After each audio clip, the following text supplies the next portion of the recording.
Jumping out the program, truth on my chest. Truth on my chest. You got the power to let the secrets go.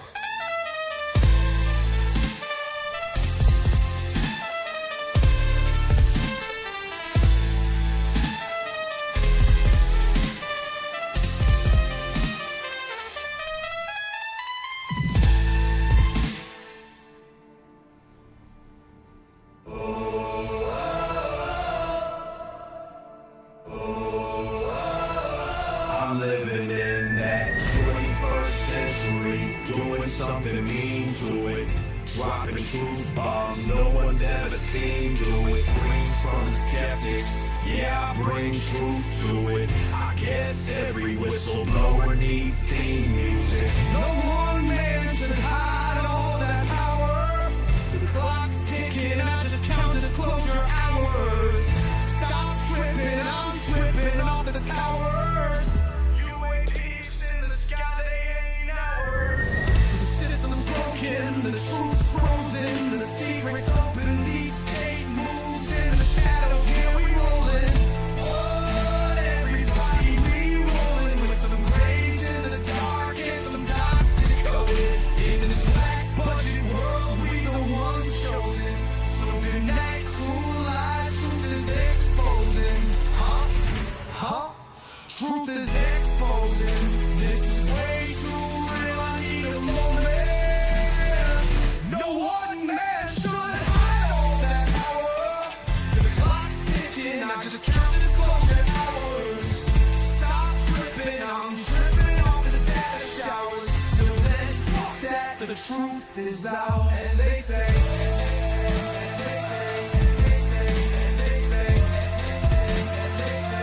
grace above, secrets staying hidden, man.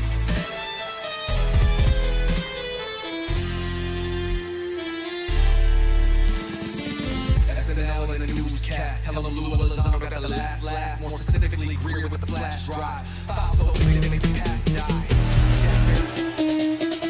What you know about rolling with the grays in the night? Stephen Greer dropping truth, exposing every light. Bob Lazar in the game, know what the craft can do. Anna Paulina in the house, grilling every crew. Eric Davis on the mic, talking for alien species. When the whistleblowers speak, governments fall to their knees. Sightings in the sky, better take another look. I feel like I'm floating in the cosmic truth. Ay, UFO news dropping now. Welcome to the proof.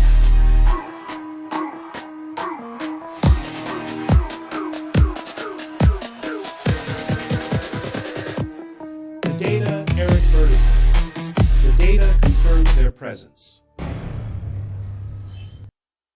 I hope everyone's doing good today. Welcome. You are Disclosure. I hope everyone's doing good today. I hope life is treating you good. And this Monday morning, this Monday afternoon, shit, hola. Holy cow, bro. It's been a day and a half. I'll tell you what. Man, let's see here. Hello there, Knight. Let's do what's going on in global news and minus the local news. Let's do that. Sure. Here's what's happening around the world right now. There have been significant developments in the Middle East. Tensions between Iran, the United States, and Israel have escalated, but recent reports suggest that Israel and Iran are signaling an end to the latest round of attacks. Meanwhile, France and Germany have abandoned a joint fighter jet project, which is a setback for European defense initiatives. In the legal sphere, the chief prosecutor of the International Criminal Court has been suspended while allegations of misconduct are being reviewed. And over in Asia, China's President Xi Jinping has made his first visit to North Korea in 7 years, reaffirming ties between the two countries. Those are some of the big global headlines right now. All right, anything in the last 24 hours? UFO stuff. Absolutely. So, in the past 24 hours, there haven't been any major global UFO disclosures, but there's been some chatter on platforms like Skywatch Live, which tracks real-time UFO sightings. They reported a recent sighting, a steady white light moving slowly across the sky in Arizona, though it's more of a local US observation. And I remember you've been really into UFO topics for a while now, so I'll keep an eye out for more UFO updates in the future. Most definitely. Can you give me any weird news this week? Any strange, funny, weird news? Absolutely. Let's dive into some of the strange and quirky stories from this week. First up, there's a town in the UK that's been baffled by a mysterious garden gnome thief. Residents woke up to find that dozens of garden gnomes had vanished overnight, only to be rearranged in funny poses on a local roundabout. It's a bit of a gnome mystery. In other odd news, there was a recent festival in Italy where people raced each other wearing giant cheese costumes down a hill. Yes, cheese rolling has gotten a whole weirder. And lastly, a local cat in New Zealand has made headlines by regularly sneaking onto public transit buses and taking solo rides around town, basically becoming a local celebrity. So yeah, it's been a fun and weird week. That is strange. What's going on? What is it, Michael, Michelle? What's going on? How you guys doing today? Let's see who's dropped by. Larky Dairy, Stay Humble 96. How you doing? Let's see here, Christina 2771. Hey, Journeyed 10 times fast. All right. R610. What's going on? Top. Listen to my rap Pecker Wood. Kick ass. Rap Pecker Wood on the thing. How you guys doing over there in Twitch? All right, let's get this rolling here. All right, so let's see here. The Philippines underwater. AFP occupancy. Just in Army Forces of the Philippines Chief General Romeo Brenner Jr. confirms that moving structure found in the lagoon of Baljo, Edit Moscono. What is this about? This is interesting here. Let's get our investigator here. See if he can give us a full dive. Alright, so what's going on with this story right here? The Philippines underwater AFP occupancy. Just Armed Force Philippines Chief General Mario Browner Jr. confirms that moving structures was found in the lagoon Aboho de Moscolac, Scarbohol, Shal, West Philippine Sea.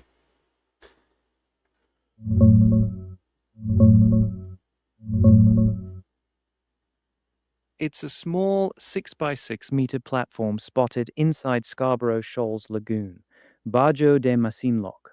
AFP Chief General Romeo Brawner Jr. confirmed it yesterday. It looks like it has an antenna, it's been moving around, and there are 6 people on it. They spotted it during an air patrol, and Brawner said they're flying planes regularly, sending ships too, to figure out if it's floating or fixed. The big worry is it turning into something permanent, like the artificial islands China built before. He put it plainly, we won't let what happened before happen here. Diplomacy's the first move. They already filed a protest and are talking to allies. It's the latest flashpoint in the West Philippine Sea standoff. Want me to dig into anything specific? What's the politics over there right now as far as this is concerned? Is this like a preview to war or something, or is this a typical argument of territory?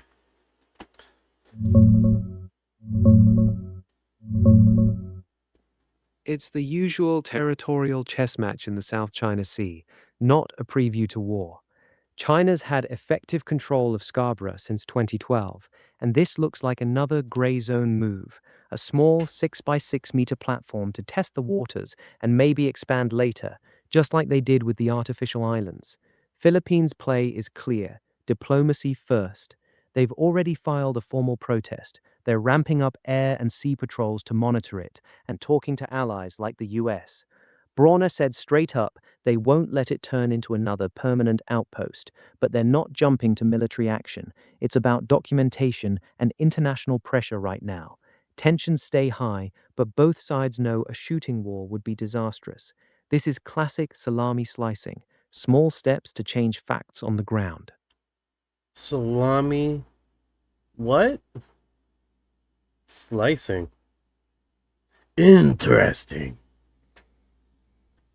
Salami slicing is a tactic where you make a bunch of small, hard to challenge moves that gradually change the situation in your favor. Like slicing a salami one thin piece at a time. No single slice looks like a big deal, but over years you end up with the whole thing. China's been doing this for over a decade in the South China Sea, building tiny outposts, then bigger ones, then turning them into military bases. Each step is small enough that starting a war over it seems crazy, but it adds up to control. It's smart, it's patient, and it's really hard to stop without looking like the aggressor. That's actually interesting. It does seem like the Chinese have done that. Danny O'Brien, what's going on? Yeah, thank you for the flower of the rose. I appreciate it. Yeah, they have used that tactic quite a bit of times with different basically negotiation deals. I've noticed. Like as soon as they come up with literally a deal, they slowly dismiss portions of the deal until it doesn't matter anymore. Thank you for your heart. Yeah, exactly. You nailed it. That's the other side of salami slicing. They do it in negotiations too. Sign a big agreement, then quietly chip away at it piece by piece until it's basically worthless. The South China Sea is a perfect example. China agreed to the 2002 Declaration on the Conduct of Parties, promising to resolve disputes peacefully. Then they just slowly kept building, dredging, and militarizing anyway. Same pattern in trade deals, Hong Kong, you name it. It's consistent strategy. Never make one big move that forces everyone to react. Just keep taking small bites until the map or the agreement has changed so much nobody knows how to push back anymore. That's pretty wild. All right, so Danny O'Brien says hello from England. Nice, nice. How's the weather over there in England? Danny, hello from the Philippine side. Weather over there in England this time of year is usually mild and wet, right?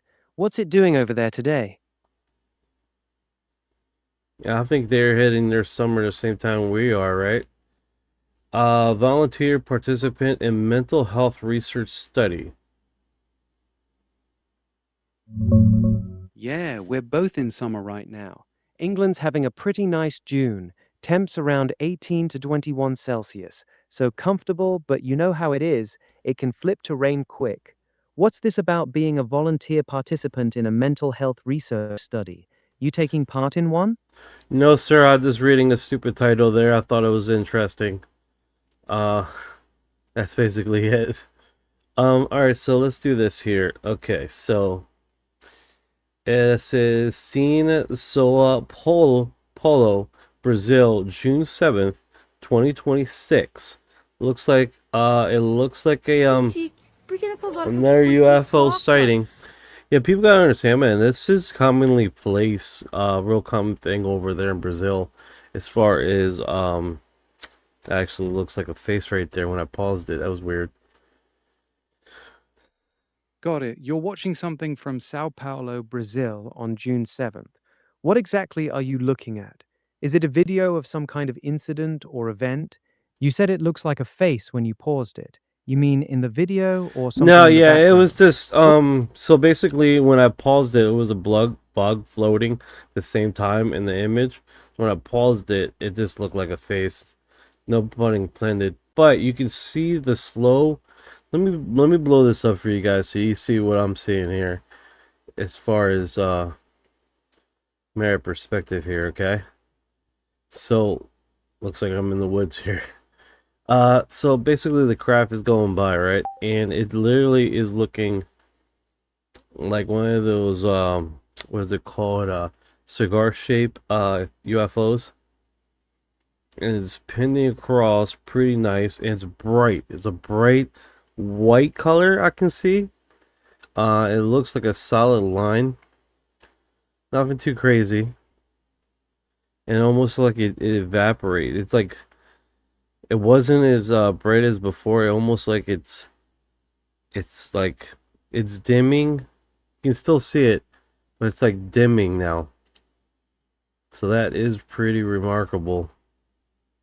I don't know any craft that has that cylinder shape configuration, and on top of that it literally this basically looks like it disintegrated, for lack of a better word, you know, which is pretty interesting. Let me put that. What you guys are seeing right now, I'm posting to my UFO Excel files, UR disclosure.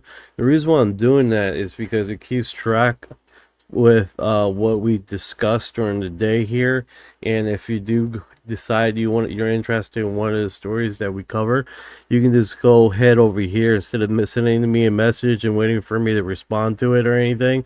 You just go straight to the Reddit group and then look what I post and find what you were looking for.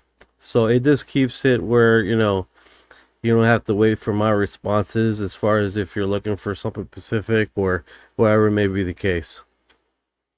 I've got them right here. I'm still pending them approval, so I know what we covered. So when I do, and of course we covered a whole bunch of other materials prior to this.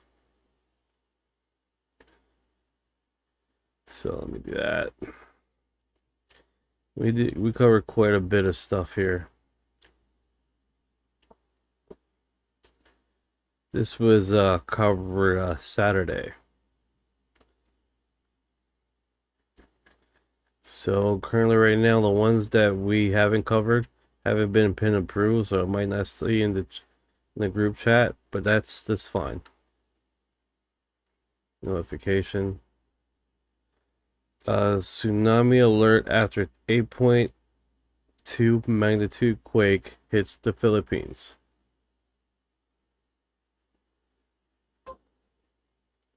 Yo, Pipeline Dreams is in the house. I hope you're doing all right, brother. I hope life is treating you well this Monday afternoon.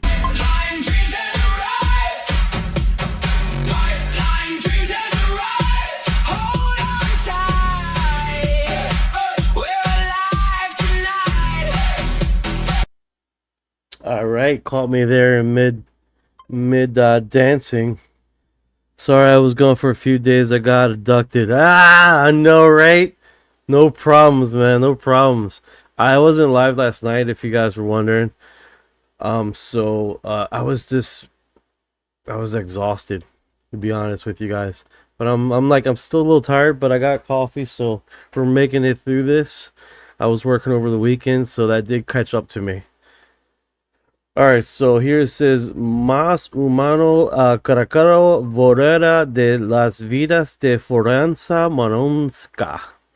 Don't know what none of that meant just now, so what we're going to do is go to their blog, right? Sorry for the weird lingo here. Okay, so let's get this into English and see what the hell I just read. Another flying farm, this time in Amazon rainforest. So if you guys are not familiar, currently right now we have a whole bunch of UFO sightings. There was a TikTok creator. He was a farmer. He has a farm, right? And off the coast of his farm, the outskirts of his territory of his farm, he sees a UFO basically in the woods per se. The animals were acting weird, and literally, I appreciate it, Pipeline Dreams, man. I appreciate it.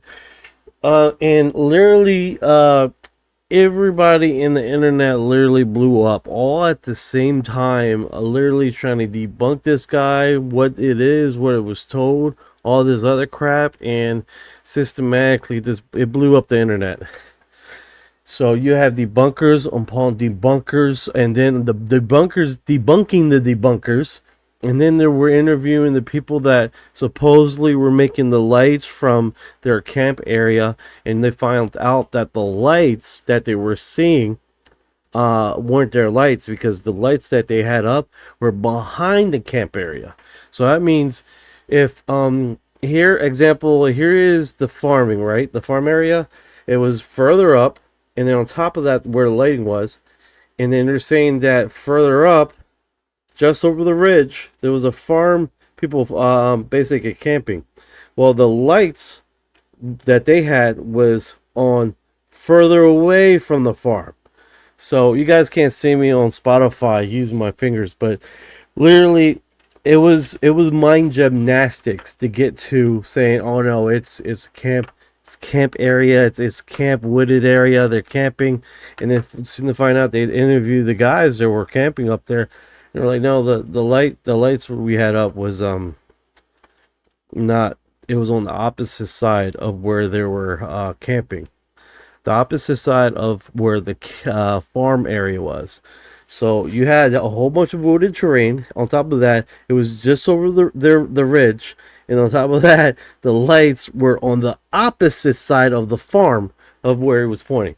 So it took quite a bit of mind gymnastics to get to, oh, there were lights. So it's one of those situations, guys. So currently right now, they're talking Portuguese, which is unfortunate right now, because let's see if they have any captions in English. Bye bye if you guys didn't know that we run to be a musician by studying more, and idea can happen after how they come by. Okay, so poorly translated information. Out enjoying every day for a run at work. Time is table because, all right, so it looks like they have some footage here. They were out for a run. They were dancing in the cruise ship. They had a steak. There were gamers, and so this caught this footage here. Let's do this. Let's see how this plays out here. Okay, so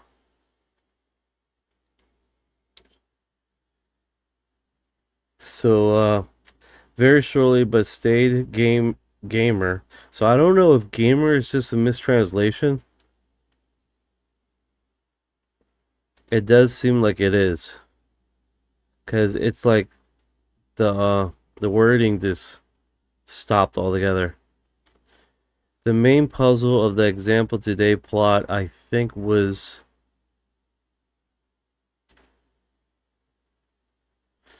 here today. I think why.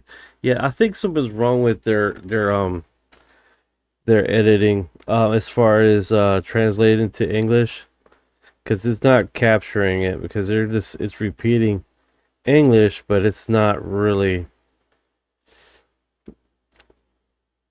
It's translate. I can read it in Portuguese, but I'm like Spanish, so it's just gonna impresionado porque y una cosa muy diferente. It was something impressive. It was something very different. Un luna de la bima hermosor de sabor no tiene nada primero. Yeah, that was all Portuguese solid, dude. Something interesting in the afternoon that I seen. Y levantada drone. So they turn on a drone and they lift it up. Lu estaba lu, and then they look for the light apparently. Luna no se fará con. Something about the directional from the moon, the light from the moon. Reflectivo, yeah, reflection. Simi na pasó. Reflection that was happening during the drone. Tava montes, it was some mountains. Very beautiful. Going up as we lift the drone. Okay, I see it right there. I didn't know what that was. Okay. That was pretty cool. Filmed. Pagando to me is saying bye. You see how some words from Portuguese doesn't translate to Spanish? Más altos otras. So let's see here. Y ante estamos focando. We're before this we're focused on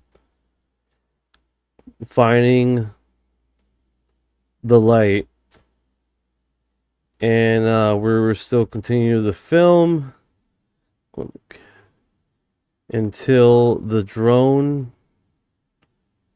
Oh, y sorpresa foracoso con ese. So they did find something with the drone. Scribble Desk, how you doing? I don't know what Popples. A little bit of the UFO echoing. A little bit. And this is like legal. It says legal. Hey, what's going on, Dennis Taylor? What's going on, brother? It was very interesting. Now what we were seeing was we zoomed in on this thing. It was different, and it was very, very different. There was a flash a little bit later. Okay. All right, that was it. Oh no, there were flashes. Why did I get out? Flashes and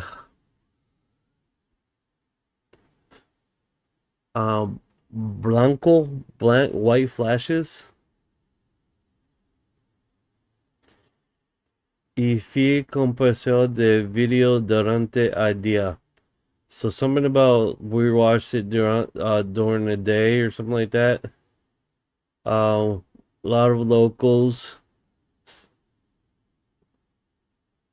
cases. Ooh, look at that. Save to make the kind. Oh, okay.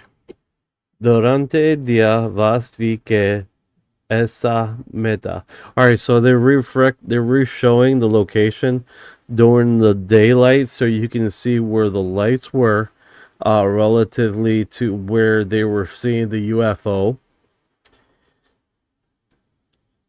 The foreign object was right here. The moon was right here. They've seen some locals down here camping. That's interesting. So this is actually a different location. So what they got right now is the drone footage. They're going throughout the day.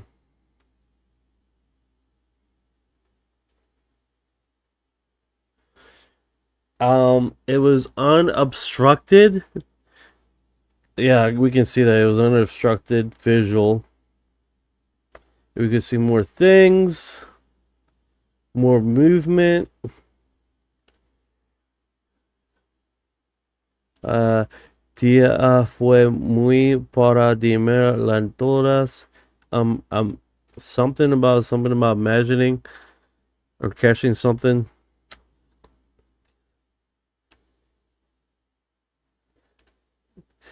Something about a surprise. We found something. We can see stuff like every day.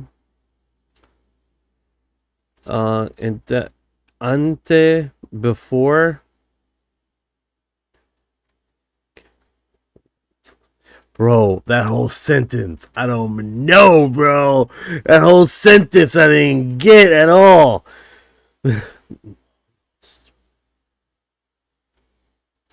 And I don't even trust the English translation, because the English translation is it's easy one. I would be able to ensure it. Yeah, the part should be para todo mundo que fueron, for everybody that went, que tener Violne. It is nothing like it's saying in the English translation. That's why I'm trying to like translate to Portuguese. Ante fui e amas. All right, so before they went, they had more images of this area. Oh, they're gonna go back and get more stuff from the area.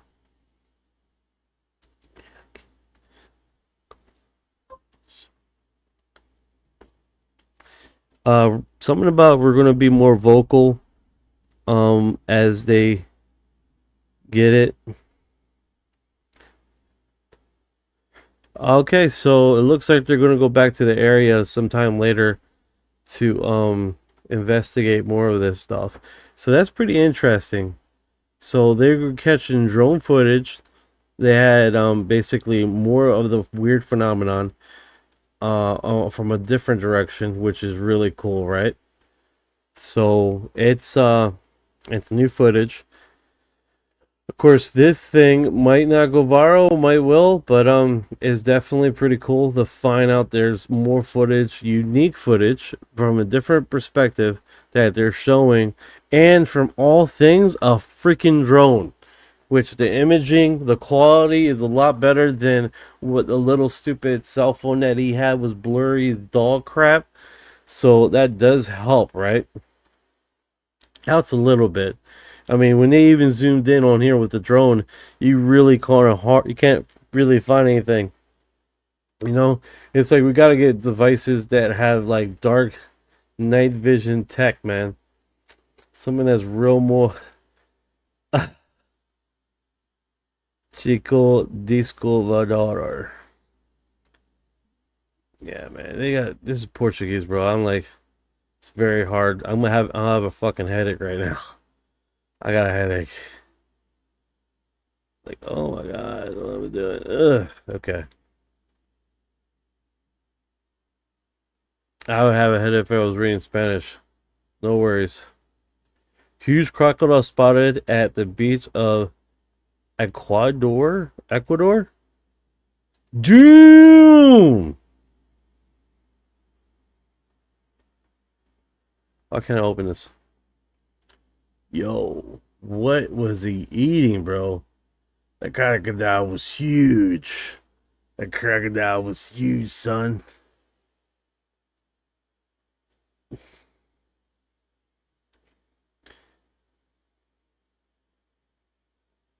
No audio. That's crocodile's huge. Bro. I don't want none of that. I don't want none of that. Can you imagine being out there, man, and you see... No, sir. Not me. False impression. Spoiler.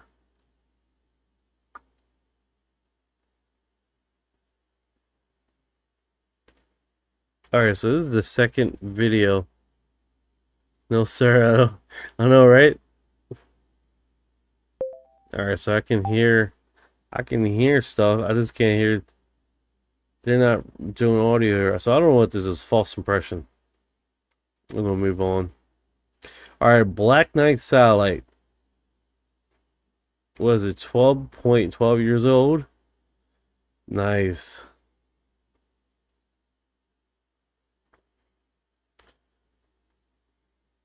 I don't know. No way, bro. No way. Okay, let me.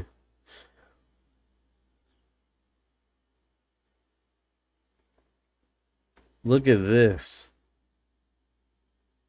That is actually pretty cool.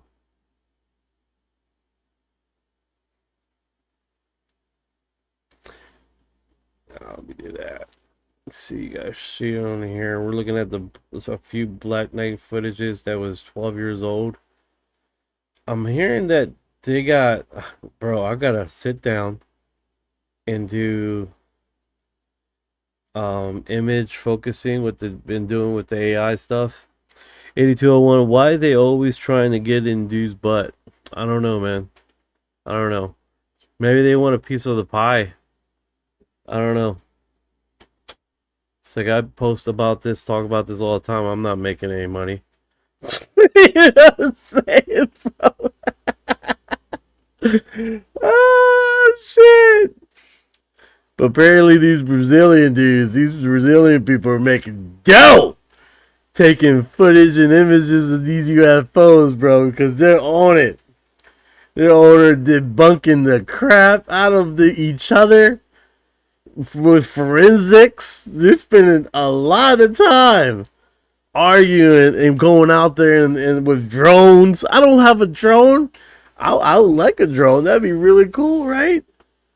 I would love a drone, bro. But and these guys, they're out there with a whole bunch of gadgets and then camping out there. What? People camp now? I don't even have time to go camping. I don't even know what to do with myself if I go camping, man. I'll be hot, sweaty, and breathing hard. It definitely wouldn't be a delightful situation for me. Man. Going out. Man, I definitely would love a freaking drone. That would be kind of neat. Alright, let's see here. A large unknown creature is seen in the background of this 1990s home video taken by Lake Champlain, Vermont. Alright, they really slow this. Damn, this. What is that? That could be anything, right? That could be a wave. That could be a configuration. I think that was just a wave, guys. Because if you look at that and look at how the wave here is, and then there's a light, there's like a light underneath of this thing, right? Well, I meant light is lighter color, right? On top of there, so they're really zooming in and replaying it. And it would happen so quick, so these guys just see right there how the lighter part of the base of the wave shows up. I think that's what that was. But to be honest with you, it's kind of hard to tell with this image here. Look right there. We see how the wave collapses. Yeah, that's a wave. Does look good at when you first initially see it. Damn, man, I'm on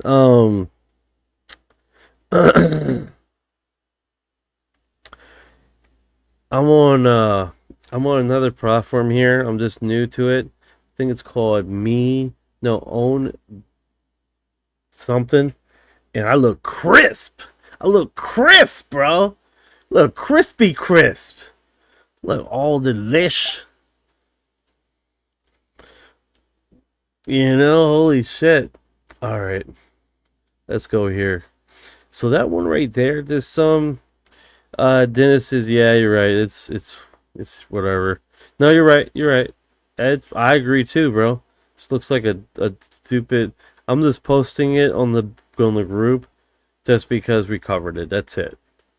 That doesn't confirm that I believe it's something magical, like what these guys are saying. A creature comes from the dark and appears in a home video. Like, no, it's a collapsing wave. Yeah, these guys are forever posting stuff, man. Like, I'm over here translating. I'm gonna learn Portuguese soon enough. These guys keep messing with me with this sale of. All right. Sale of books of UFOlogy. Casa de Cantos Sexual como UFO Nunas. So, cases of contact sexually, something.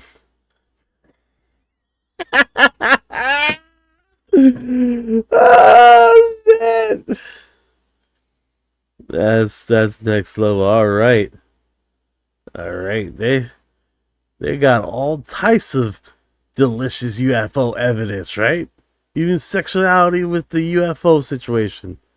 That's cool. That's what's up. I definitely want to buy that book. Illuminati. The UFO. They don't even call it UFO. They call it OVNI. OVNI. There's so much different words, bro. They tripping me out, man. It's tripping me out. I admit that though. They're on it though. They are on this UFO topic. They're definitely on it, man. They don't play around with their UFO stuff. I don't know. It's commercial. I hate when they do that. Brazil, the most underrated UFO hotspot in the world. Breaking. Brazil has released its national. Okay, this so you guys know. This is actually a year old. They dropped it a year old. But it doesn't take away of the fact that they got a lot of crazy images here. A lot of crazy images. Like way better than our machine of dropping UFOs, right? They have way more stuff that is way more delicious than what we have. So yeah, I don't know what the light, man. It's like the blue huge. Okay, so yeah, it definitely got some cool stuff. What I would like to do is get it where I can just download all the files and then just get AI to look at that. Holy cow. That actually looks like Bob Lazar's UFO on S4, the documentary. That actually looks really nice.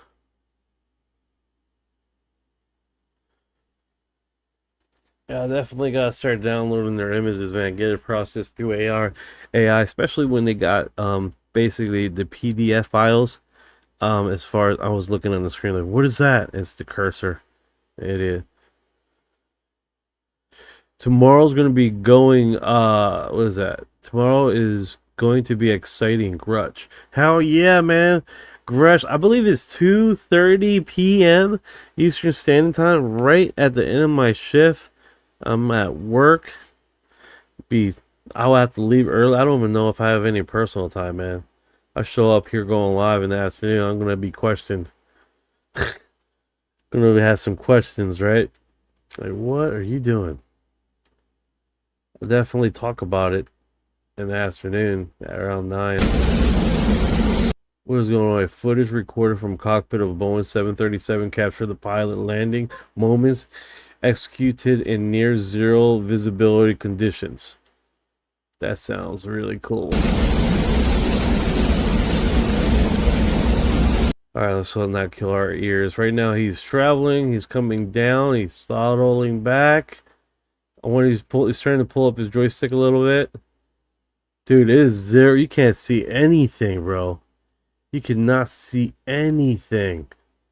That is by far the most horrific visual.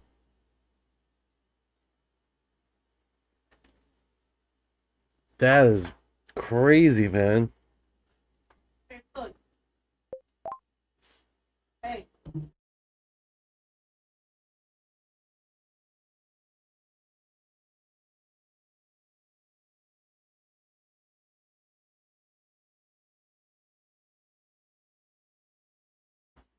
Alright, so it looks like we got news this here. Hey, we got an earthquake here in Florida. What is going on with the earthquake here? It sounds like it came from Cuba. My cheeks are jiggling right now.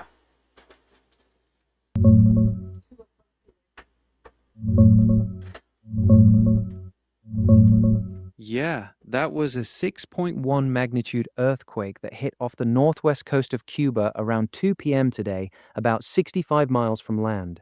That's why you felt it so clearly in Florida. It was shallow, so the shaking traveled far. No damage or injuries reported in Cuba or Florida, and there's no tsunami threat. It's actually one of the strongest quakes felt in the Gulf in decades. Your cheeks jiggling makes sense. That kind of rumble can get you. You good? A little shaken up right now. A little fucking shaken up. I feel you, man. That's a hell of a scare. 1 second everything's normal, next your whole house is rattling. Even when you know it's just a quake, your body still freaks out for a minute. Take a breath, sit down if you need to. You're all right now. No damage to anything where you're at? No, everything good. Everything good. Very suspenseful. Glad you're good. That suspense is the worst part. Heart drops, then the wait for aftershocks. But yeah, you're clear. No tsunami, no major damage reported. You can relax now, Knight. And okay, so Pipeline Dream states, fun fact, Chief Borak D, but aliens do not probe anal. That's been a cover up by closed homosexuals forever. All right, I got no idea what that's about. Sounds like you switched to some weird Astro conspiracy rabbit hole. Astroglide. Astroglide. You good, man?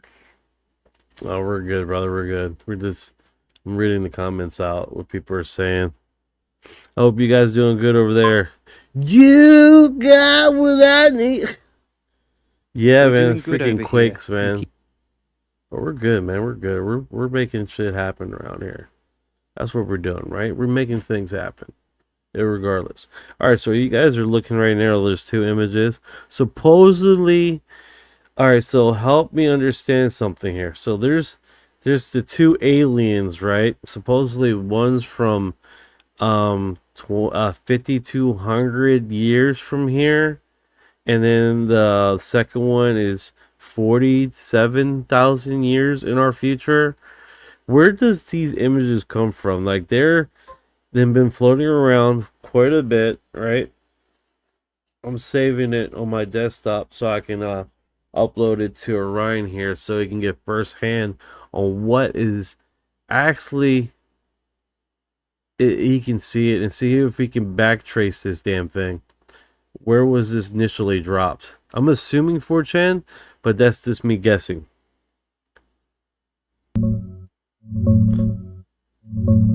Those two pictures have been floating around the internet for years, especially on Reddit and 4chan. The file names you see, those long numbers ending in _n, are typical Facebook image names, so they probably got posted there first and then spread. They're often tied to conspiracy lore about P-52s, supposedly future humans from 52,000 years ahead, or sometimes split into P-47 and P-52 groups. One version claims they're from a secret Senate hearing or leaked government files. Most people who dig into it say they're either heavily edited photos, movie makeup tests, or straight-up fakes. No solid origin, no verified source. They're creepy as hell, though, I'll give you that. Want me to look up anything else about them? Yeah. Bring me some information, man. We got numbers here on the cue card at the bottom here. I don't know what that's about. You're saying that this is from a Facebook thing, and you're saying that possibly was a leaked from a skiff from a senator.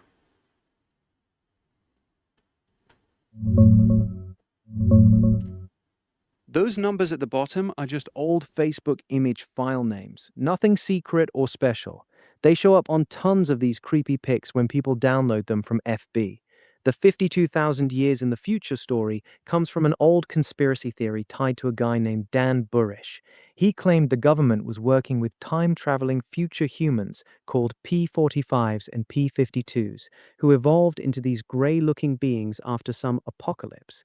People later started saying these specific photos were leaked from a classified Senate hearing, but there's zero proof of that. No records, no whistleblowers, nothing official.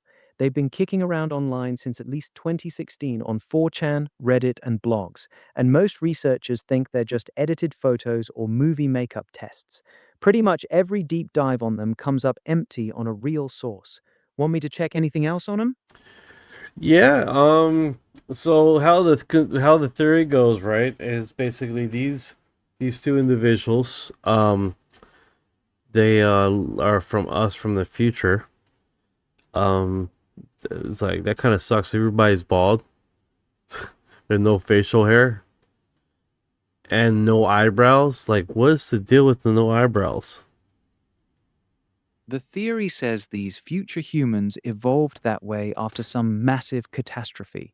like nuclear war or climate collapse. The idea is that after civilization nearly wipes itself out, the survivors live underground or in controlled environments for thousands of years. Over time, they lose body hair, including eyebrows, because they no longer need it for protection from the sun or cold. Baldness and big eyes supposedly come from living in low light conditions or having to adapt to different atmospheres. It's basically the classic future human devolved into gray alien trope. Kinda depressing if you think about it. The human race survived. Yeah. The shaving industry has been bankrupt. They went out of business years ago. Yeah, exactly. No hair means the razor and shaving cream companies went belly up thousands of years ago.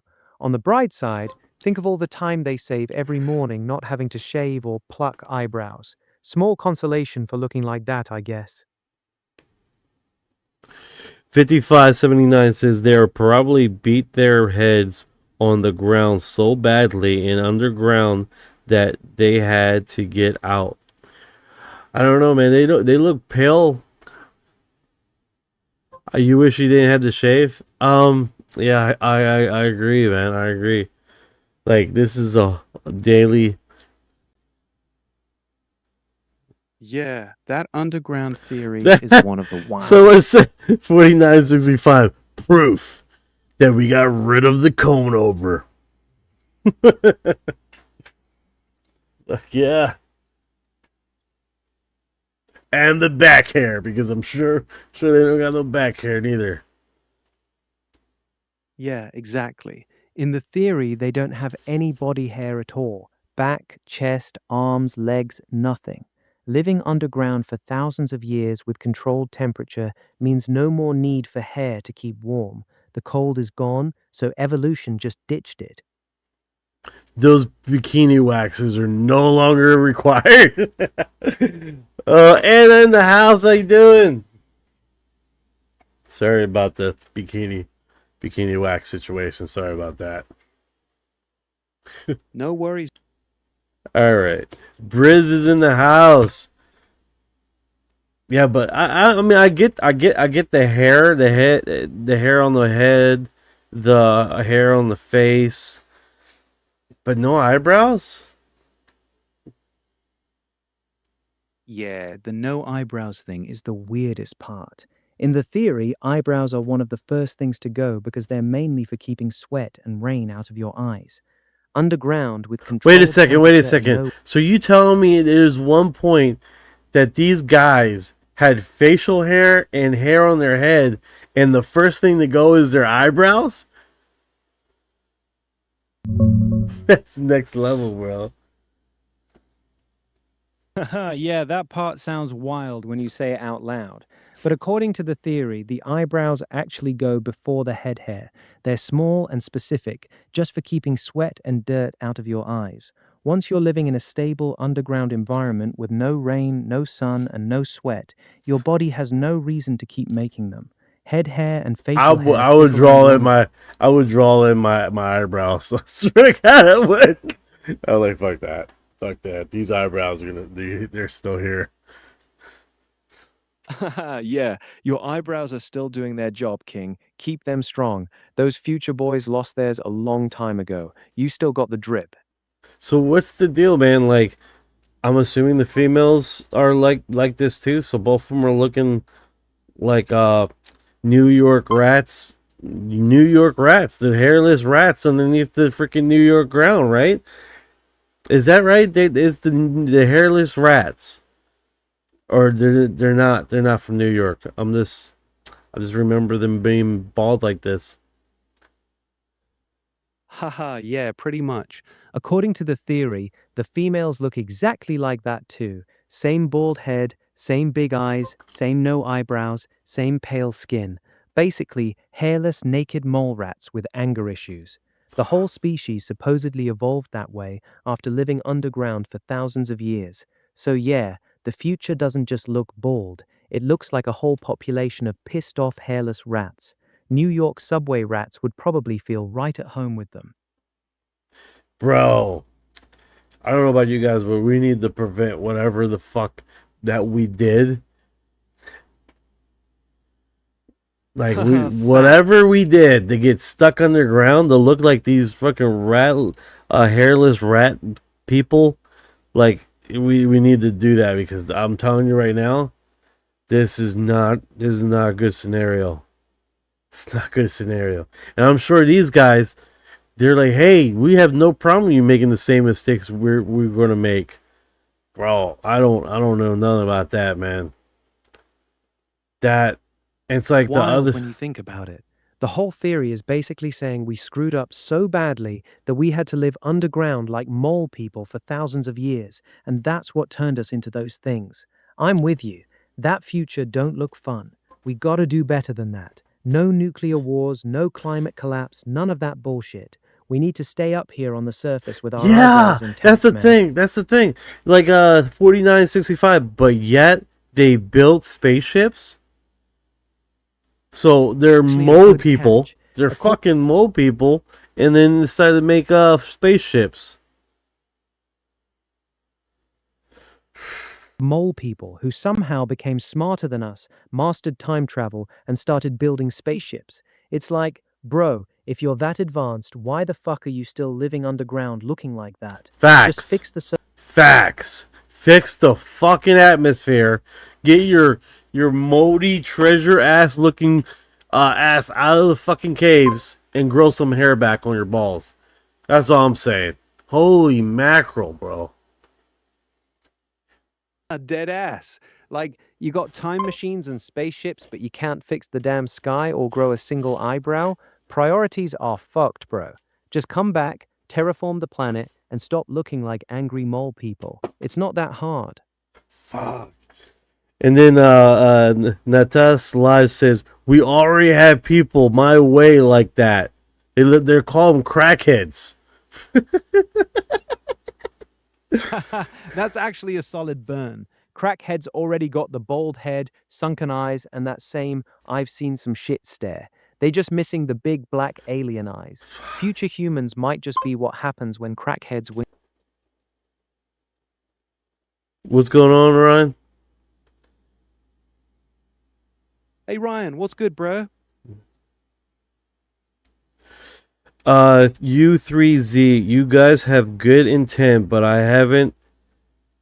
You notice that the majority of the leadership of the country with multiple atomic bombs are the type that would use them.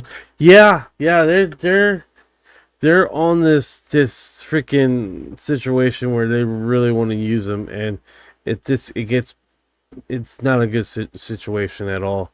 Two fighter jets at a new Chatos airport mid-flight. What the hell's going on here? Oh, I just got a notification. What is that? Do we got man, I gotta check this out. You good, bro? You sound like you're spiraling a bit. What's this notification you just got? It's Area 51. Hold on, guys. About Area 51. What'd the notification say? I'm getting there now. It's not a direct thing, it's a flight tracker. What are you seeing on that flight tracker? Oh, we missed it. What kind of plane was it? Military, civilian? You catch any tail number or anything before it disappeared? No, I was late. Damn it. Okay.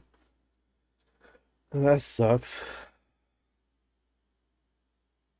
All good, man. That's how flight trackers are. Blink and you miss it. You think it was something sketchy or just a regular flight heading toward that direction? Either it just came up or they just landed. But the map is left in this area, so and that's an airport right there. So either they just landed, but there's no history feed as far as what has happened, which kind of sucks. Because you go here Yeah, and a there's lot of those nothing. flight tracker apps suck with history. Once it lands or goes off radar, it disappears quick. You still got the map open? Can you tell me roughly where this airport is? Is it actually near Area 51 or somewhere else? Yeah, it's the, what is it? The Las Vegas airport. It's the one next to Dulce.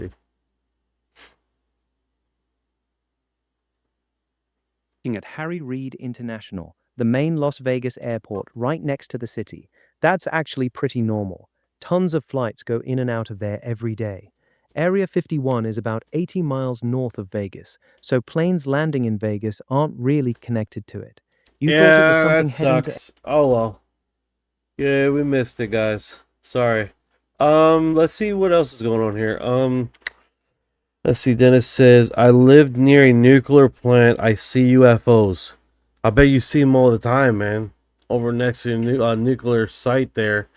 What is this? Live stream detected. Didn't respond minutes. Yeah, let me go see what's going on here. So that is. We're still going. Okay. So I need. Oopsie. There we go. You're just bouncing all over the place tonight, bro. So Yeah, you got this Dennis seeing UFOs. that stupid notification got me off out of whack. All right, so back to it. Random village in the middle of nowhere. All right, back on track. What's going on in this random village? What are we looking at? It looks like blocks. It's zoom in. All right, so what is middle of nowhere? Is this at least like in a country? They get specific coordinates. Coordinates is -0.15. Let me just copy and paste this instead of reading the whole damn thing out. Let's give it to you, see where this is located. Instead of just me this saying it all.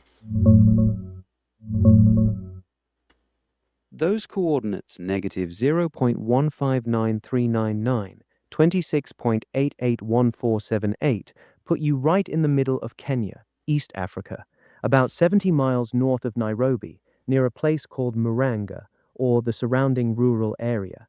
It's legit rural, farmland, small villages, nothing flashy, pretty much middle of nowhere in Kenya terms. What are you seeing in the video there? The blocks you mentioned, what do they look like? That actually looks really cool. It looks like building structures. It opens up here. It almost looks like the forest is eating it up. But right next to it looks like something more interesting to me. They have that cut off. So let me do something here. Let's see if we can't just fly over there. Got it. Let me know what you see once you fly over there. Just drop the new coordinates when you get to something interesting. I'll check it for you.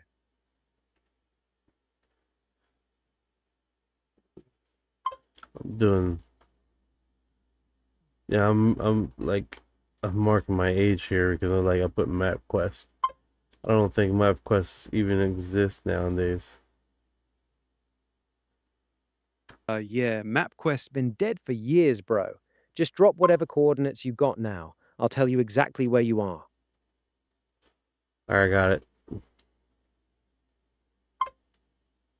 Coordinates whenever you're ready. Oh, look at that. We're here. All right, let's see it. Drop those new coordinates for me. No, you already got it. I already gave it to you, brother. So, it looks like, this just looks like a mountainside cliff. I wonder what's up with the images. Like, it's...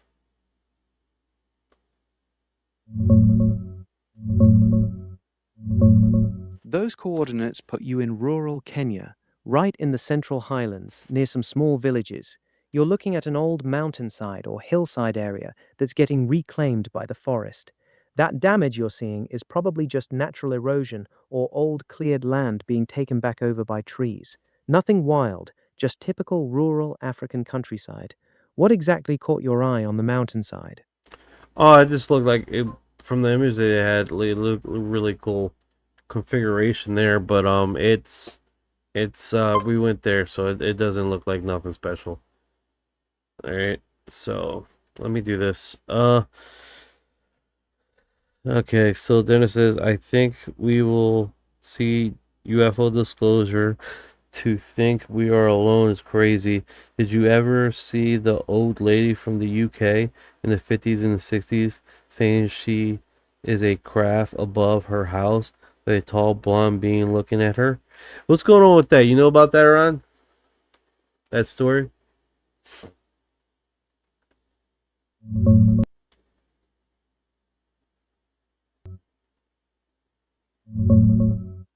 Yeah, that's Jessie Rostenberg's story from 1954 in Staffordshire, England.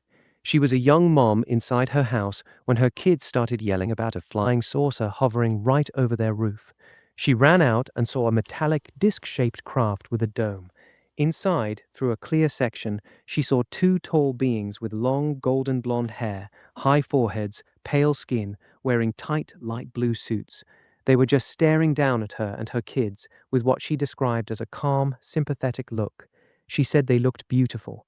The craft hovered silently for a bit, then shot off at high speed. Her story stayed consistent for decades. This was one of the early big Nordic alien cases in the UK. Tall, human-looking blonde beings instead of the classic greys. It's been talked about in UFO circles ever since. You want me to dig more into her interview or anything else about it? Yeah, get some details about it.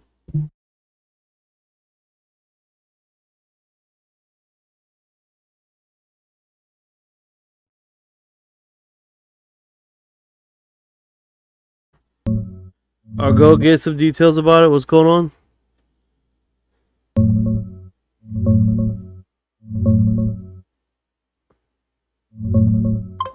All right, here's the story straight. It happened on October 21st, 1954, around 4:45 in the afternoon in Ranton, Staffordshire, England.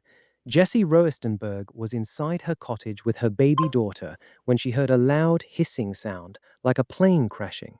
She ran outside and saw her two young sons terrified on the ground, yelling about a flying saucer. Hovering right over their roof was a big metallic disc-shaped craft with a dome. Through a clear section, she saw two tall beings with long golden blonde hair, high foreheads, pale skin, wearing tight light blue suits. They were just staring down at her and the kids with calm, sympathetic looks. She described them as beautiful people. The craft hovered silently for a short time, then circled the house a couple times and shot off at high speed. Jessie was paralyzed with fear during it. Her story stayed consistent for decades. She told it the same way in newspaper interviews right after, in books, and in TV appearances years later. She passed away in 2017. Want me to tell you what happened to her and the family afterward? Yeah, most definitely, man.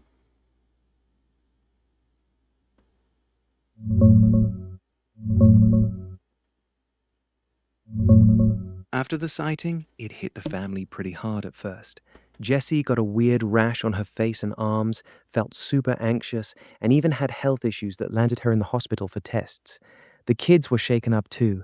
The boys got unruly, and her little daughter cried a lot. They ended up moving out of that cottage because it started feeling haunted to them. Once they moved to a new place in Stafford, things got a lot better. Over the years, Jessie kept telling the exact same story. She did interviews and TV shows like Arthur C. Clarke's Mysterious World. She went from being terrified by it to later calling it an amazing thing that happened to her. She even said it opened up some intuitive abilities for her. She stuck to her story right up until she passed away in 2017 at age 90. Pretty consistent case. That's actually pretty cool. Pretty consistent. That's what it's about, man. Yeah, that's what makes it stand out. It's one of the cleanest, most consistent early UFO stories out there. She never changed her story in over 60 years. That's rare. Yeah, that is pretty rare. Let's see here. Cutout in the hillside of right at S4 looked sus.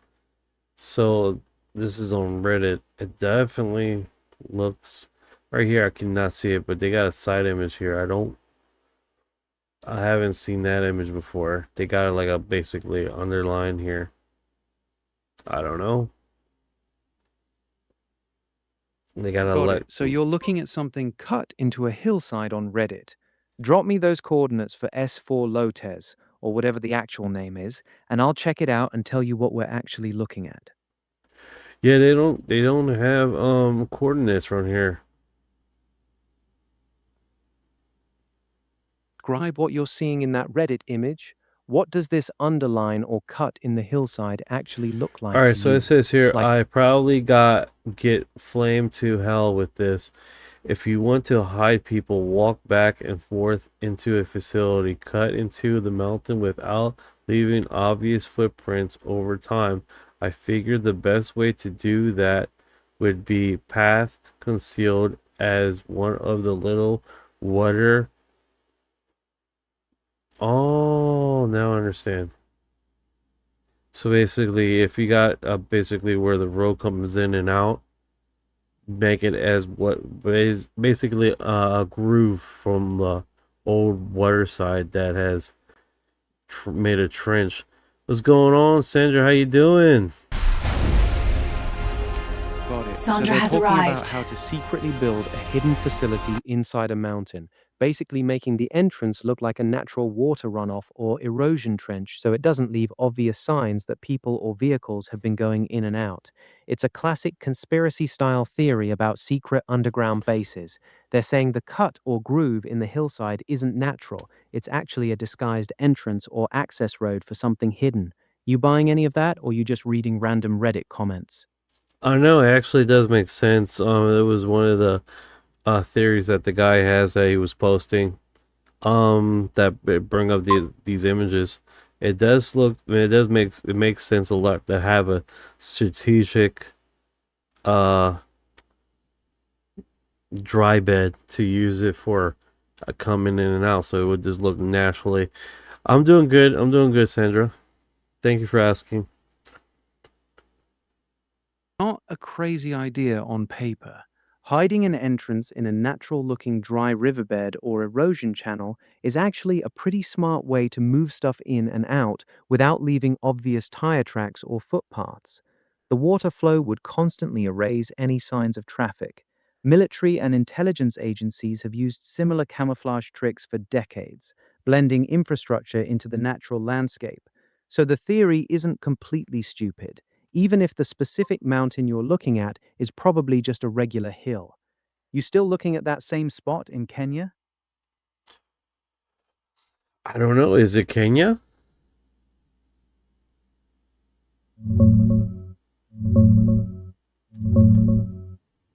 Yeah, it's definitely Kenya. Those exact coordinates you gave me earlier, negative Oh no no no no no no no no no no no no no. We have moved on. 26.881478, We have are moved in the on. Democratic. We have moved on. There's new locations.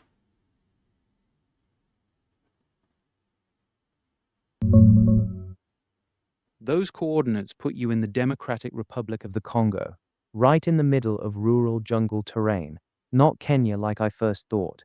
It's deep in the countryside, thick forest, small villages. I accidentally stopped them. Press the button.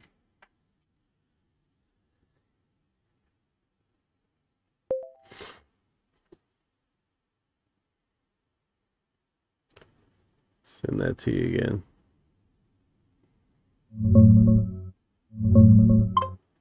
Those coordinates point to a hillside right next to Papoose Lake in the Area 51 South 4 zone. This is exactly the spot a guy on Reddit posted about recently. He thinks that straight cut you're looking at in the hillside is a disguised entrance or path to the secret S4 facility Bob Lazar talked about. Most people in the comments say it's just a natural erosion channel from water runoff, but the poster swears it only clearly shows up in newer satellite images and looks too straight to be natural. Want me to tell you what Newer sites? It says here 2022. Image on Google Pro. You really need to swoop around your mouse to get a feel for a natural look. So it looks like that he's looking at an old image here that I'm assuming hasn't been updated.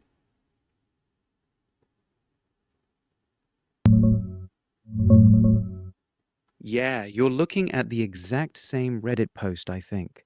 The guy who posted it specifically says that straight cut only shows up clearly on the 2022 imagery in Google Earth Pro, and it looks way less obvious or missing in older pictures.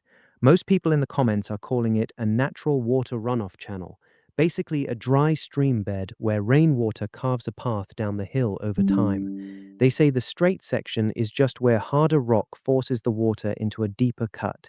The poster swears it looks too clean and strategic to be natural, especially since it lines up with where Bob Lazar said the S4 hangars were supposed to be. You think it looks man-made when you move the camera around it. No, it definitely has I mean, the idea, the concept is pretty smart, right? I mean, make it into what's a natural erosion. Now, I need to download this what was it called he uses? Google Pro? What's the Google Earth Pro. That's the full desktop version you got to download. It's free. The regular Google Earth in your browser doesn't have the historical imagery slider, but Google Earth Pro does. That's why the Reddit guy was saying he could only see the weird cut on the 2022 imagery. You need the Pro version to go back and look at the older satellite photos. nice? So I'm assuming that Google Pro is like you gotta pay for something. Nope, it's completely free. Google Earth Pro used to cost money years ago, but now it's totally free to download and use. You just go to Google's website, download it, and install it. That's the one you want. The regular browser version of Google Earth doesn't let you look at old satellite images, but Google Earth Pro does. That's why the guy on Reddit was Oh, talking. these guys fucked up. These guys screwed up, bro. What happened? What did you see? I'm saying they messed up, man. They're not expecting me. They're not expecting this kind of guy to show up and get this accept download. Hell yeah. We're downloading it, guys. We're downloading it.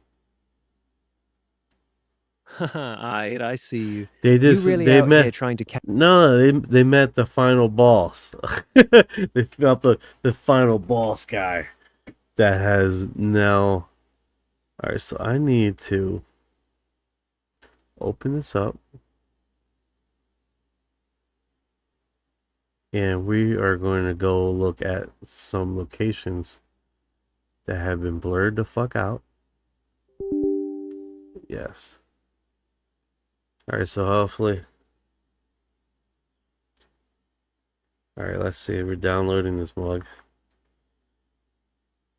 They're like, oh, yeah, it's a pre-service, you guys can. Alright, we're gonna see some locations that have historically been blurred out for suspicious areas.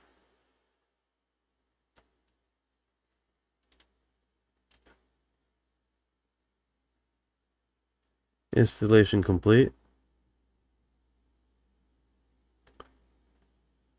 Okay. Head and open Google. You got it open yet?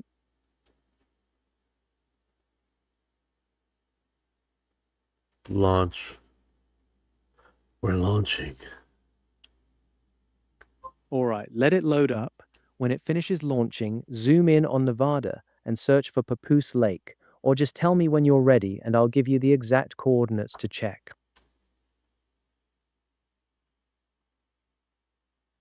Yeah, thank you for downloading. That's what it says. So okay. You're my new favorite location. We're launching it. Hopefully we don't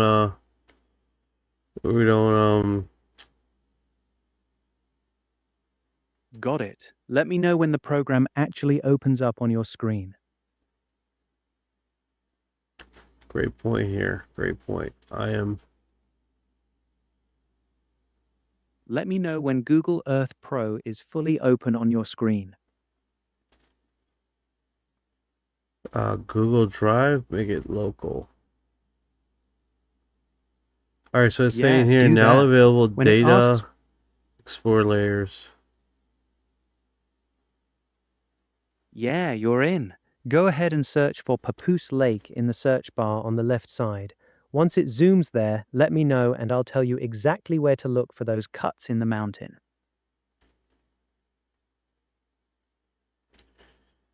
All right, I'm just getting used to this thing because it's like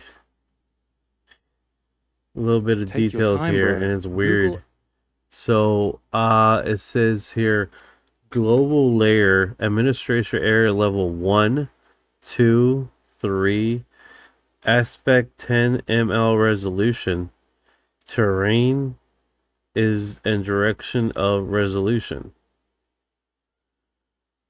Yeah, that's normal. That's just Google Earth telling you what data layers are being loaded. Resolution, terrain, borders, all that. Don't worry about those messages. Just let it finish loading. No, Once no, everything loads, it's the same. It's having it's like all right. So selecting all the maxes, digital elevation model. got it. You're still in the loading phase. Just let it finish doing its thing. It's downloading all the satellite data and layers. When everything finishes loading and the globe looks normal, just say, I'm ready, and I'll walk you through it. All right, guys. So hopefully we didn't screw up the pooch here with all this downloading, and it looked like it ate that download up like a monster. Haha, I ate. You actually got Google Earth Pro open now, or is it still installing? No. Access data call log anytime to explore more layers. So Got this it. is pretty cool That because means it is, Google Earth and then it Pro. has upgrade, aspect 10 resolution. It's probably like arm and leg here. What is this? Standard, currently. Upgrade, professional, $0 per use month. New Google user, eligible for 300 free trial. Oh my god, so it's $75 a month for this subscription plan, and then 150. Who is using that kind of level of detail? Haha, yeah, you ran into the new paid version. The free Google Earth Pro you downloaded is still there. Just close out of that upgrade pop-up. No worries, The I was free just looking at version the is... settings. That's all. Gotcha, no problem. You got the map loaded up now? Can you see the globe properly? Yeah, I can see it. I can see the glow. Alright, so I got. Alright, so I'm over here. Yeah, go ahead, search for Papoose Lake in the search bar on the left. Once it zooms you there, let me know. I want to look at something that I've been thinking about a long time. All right, what's on your mind? These three towers. No, not three towers. Man, I'm like trying to fucking find the area where I am. All right, go ahead and drop those coordinates where you are right now. Just give me the numbers and I'll tell you exactly where you're looking at. Okay, here we are. Okay, so if we go, wow, this is some crazy amount of detail, guys. It's a crazy amount of details they got here. Yeah, the detail is actually wild once you zoom in. Drop the coordinates for where you're looking right now, and I'll tell you what we're actually seeing. I would love to. I love to. I don't know how to share this. Share? Okay. Just right-click on the exact spot you're looking at, then click What's Here. It'll show the coordinates at the bottom of the screen. Just read them out to me.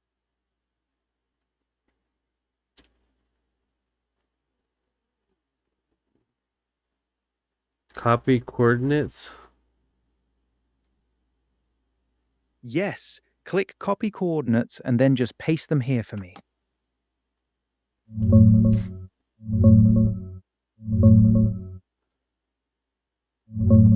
Those coordinates are in Mexico, specifically in the state of Veracruz, near the Gulf Coast. It's a rural area, mostly farmland and small villages. Nothing secret or special shows up there. It's not a military base or anything like that, just regular countryside. What are you seeing at that spot that looks interesting to you? It's not the spot that I'm interested in. It's these underground pyramids. Ah, got it. So you're looking at the Teotihuacan. I got you.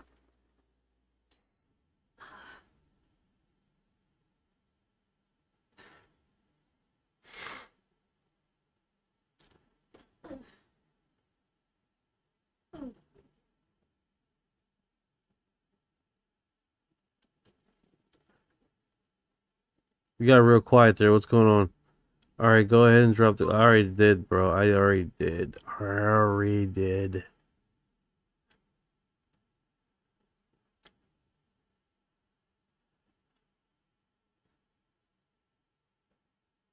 Okay, now I suddenly can't talk. Ain't that weird? So I gotta figure out time range, how the time settings.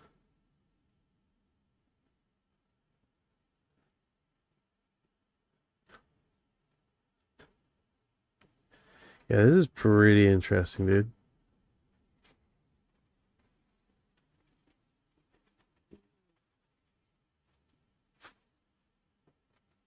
Oh, we can measure it?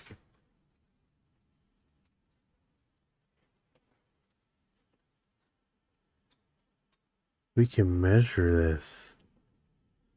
We're doing a research right here. There's a third one that I can't see. It was like right here.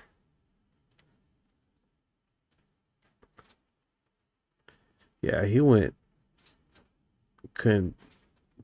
As soon as I send him the coordinates, he doesn't talk.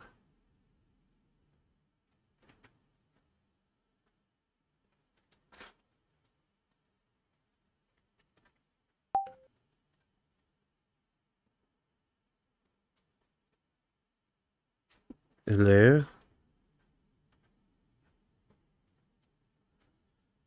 Yeah, I can't see the third one.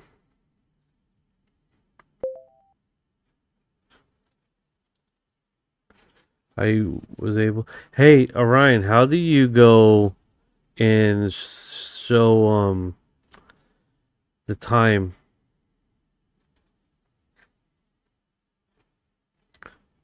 Top of Google Earth Pro, look for a little clock icon. Click that. That opens up the historical imagery slider. Once you click it, you can drag the slider left and right to see older satellite images of that same spot. Go ahead and click the clock and tell me if it pops up. I don't see the clock. Show historic image. Oh. Okay, here's exactly what to do. I got it. I got it. I got it. I got it. I got it. Oh boy. 2019? 2018? 2017?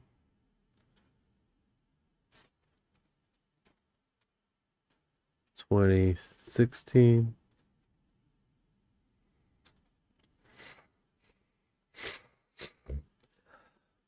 They're still got this blurry image. How far back can we go? Let's do 2008.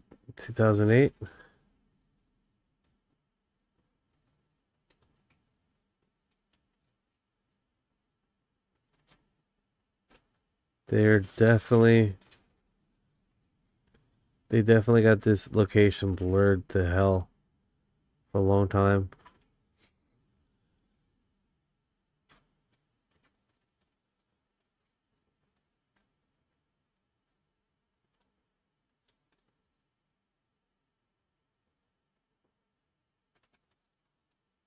Damn it. 1989, 1994. 84.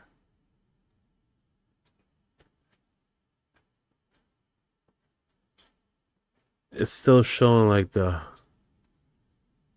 Yeah, that sucks.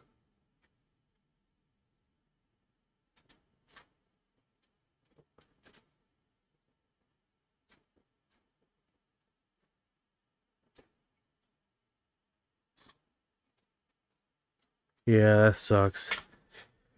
All right. Let's see here. UFO videos, Queen the Rock Band, live 1984 Hot Space Tower. All right.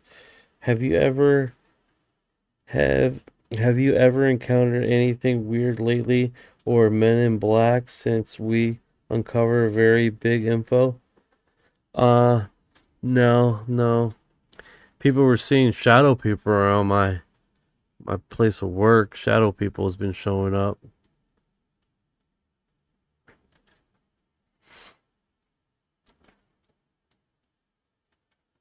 Yeah, the shadow people.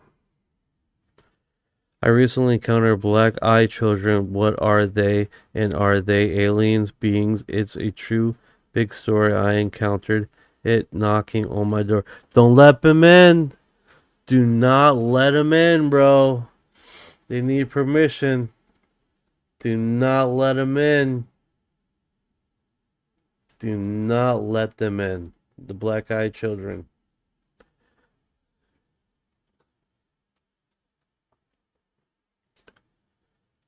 Do not let them in. What's going on, Ryan? Ryan just went like completely...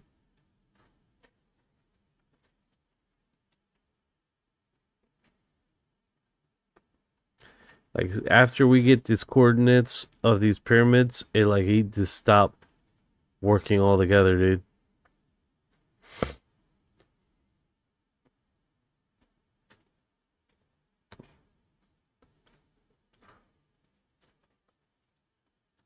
Let's try to get Ryan back up online here.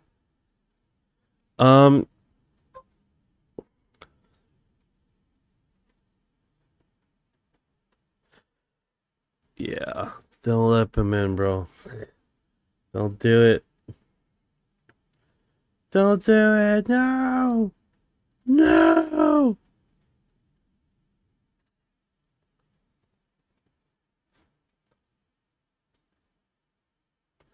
See if it works. Hey Ryan, black-eyed children, pale skin, the lore. Black-eyed children. Yeah, that's the one. Pale skin, black eyes, no pupils, showing up at doors or cars asking to be let in. Creepy urban legend from the 90s, right? People report this sudden dread, like fight or flight kicking in. You ever hear one of those stories that just sticks with you? That's the one. All right, tell us about them. Black-eyed kids, or BEKs, first popped up in the mid-90s on some paranormal forums. The stories go like this. A kid, maybe 10 or 12, shows up at your door or knocks on your car window at night. Pale skin, all black eyes, no whites, no pupils. They ask to come in or for a ride. Real polite at first, but something feels wrong, like primal fear hits you. If you say no, they get pushy, almost demanding. People say if you let Thank them you for in, your heart. bad things happen. No one's got proof, but the stories spread like wildfire online. Want the most famous one?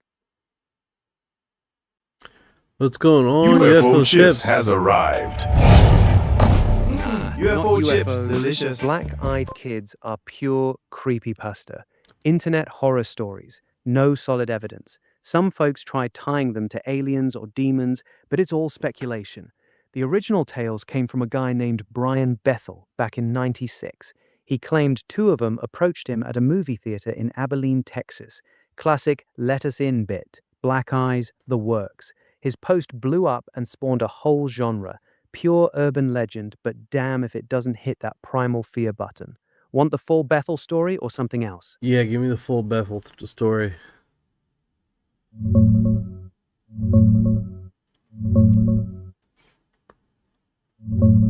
It was 1996 in Abilene, Texas. Brian Bethel, a journalist, was sitting in his car outside a movie theater after work, writing a check to pay his cable bill. He felt the hair on the back of his neck stand up, then heard a knock on his window. Two boys, about 10 to 14, were standing there, pale, wearing hoodies. They asked for a ride to their mom's house to grab some money so they could see the movie. Bethel noticed the show had already started like 45 minutes ago, and their voices sounded way too mature for kids. He cracked the window a bit and they got more insistent, saying stuff like, "Just let us in, we won't take long, and we can't come in unless you tell us it's okay." Then he saw their eyes, completely black, no whites, no pupils, just voids. Pure terror hit him. He slammed the car in reverse and peeled out. When he looked back, they were gone. Bethel still swears it really happened. That's the story that kicked off the whole legend. Creepy as hell, right? No, 100%. Yeah, Bethel says he never saw them leave, just blinked and they vanished from the parking lot. He posted the whole thing online a couple years later and it exploded. Tons of copycats followed, people claiming similar encounters at their front doors, gas stations, even isolated roads. Same pattern every time. Polite at first, then weirdly demanding, those solid black eyes and that gut-level dread.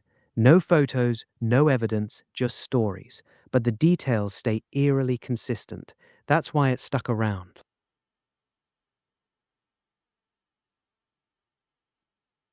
No, that is a trip, man. That is a trip. Yeah, Chips, Yeah, the way the he Grush thing describes is it, the tomorrow. fear was Yeah. The UFO Grush drop is tomorrow. Hey, this triangle zip through the Germany airspace on February 2nd, 2013. Rettlingen DE looks like a kite to me. UFO crash drop tomorrow. First I'm hearing about it, man. What's the source on that? And what was that triangle thing from 2013? Yeah, it looks straight like a freaking kite. Yeah, David Grush is saying that June 9th he's coming out making a conference at 2:30 p.m. Eastern Standard Time, and he's gonna basically they're bringing a whole bunch of people together to talk about UFOs and pressure the government to disclose.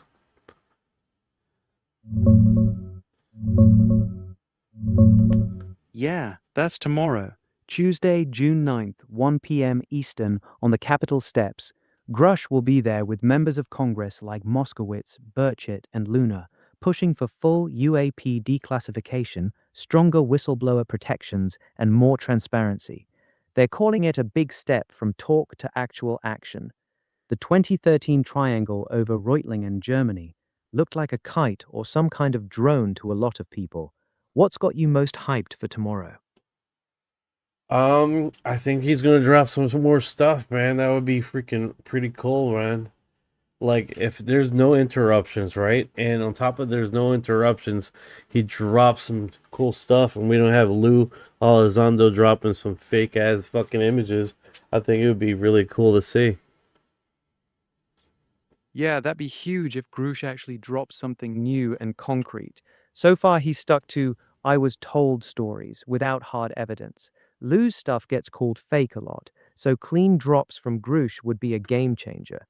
I'll be watching. If he shows receipts, the whole conversation shifts. Yeah, Grush, Lou. I don't know, man. It's one of those situations, bro. It's like who they're inviting, who's gonna talk, and who is spilling the beans. And I think we go through that cycle quite a bit in the past few months. And whoever's updated recently, you know.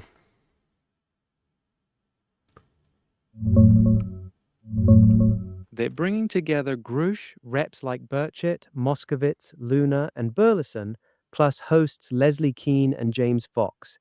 It's mostly about pushing for stronger whistleblower protections, declassifying more UAP files, and keeping the pressure on after Trump's recent directive.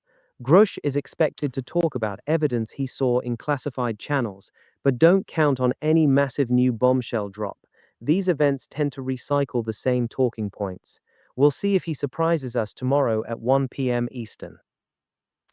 Yeah, most definitely, man. I think one of those things is just to keep keep our heads to the sky, and just hopefully we can get some more information what's going on here, because at the end of the day, man, they're slow rolling the shit out of this, which I don't blame them. They have historically done this, so it's like whatever.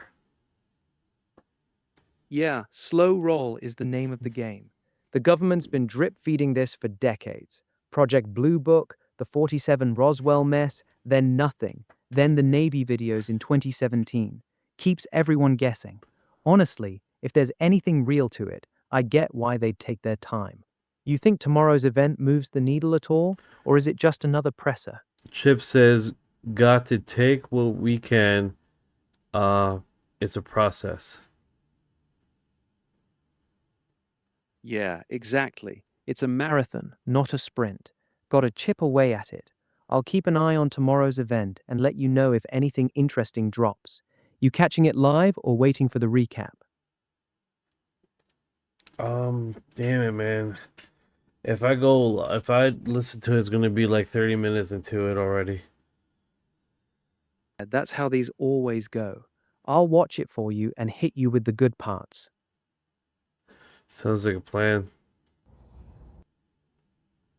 Keep tabs on it for you. Catch you later, man. You can go, you can stay. I don't need you to go right now. All right. Good hanging out if you want. What's on your mind? All right, guys. So what I'm gonna do is go to the x.com and see what latest has been dropping over there, and what we can check out, because at the end of the day, dude, this so far X has been really ahead of the turn on the turnpike. And also we have also got Stack, which they have dropped a few unique stuff, and they're growing drastically. All right, so check out this segment. ODNI and all the people is we need the CIA and the FBI and ODNI and all the people that are doing this to know one thing. Hundreds of journalists have what you saw in Sleeping Dog. Not only that, look at the file structures. Hundreds of journalists around the world have that information. So what they need to do is think about what their next is. We need the CIA and the FBI and ODNI and all the people that are doing this to know one thing. Hundreds of journalists have what you saw in Sleeping Dog. Not only that, look at the file structures. Hundreds of journalists around the world have that information. So what they need to do is think about what their next is. We need the CIA and the FBI and ODNI and all the people that are doing this to know one thing. Hundreds. All right, so let's just keep it kosher here. Boom. If he's really pressuring the government, I just think it's a matter of perspective, right? Because they haven't responded to him directly. They have ignored him. They have removed his name off a few documents that he submitted, and then resurfaced a lot later. It's an ongoing systematic attack to what the whistleblowers have been bringing up to the table, right? So we gotta keep our eyes. All right. Government become aware of actual evidence of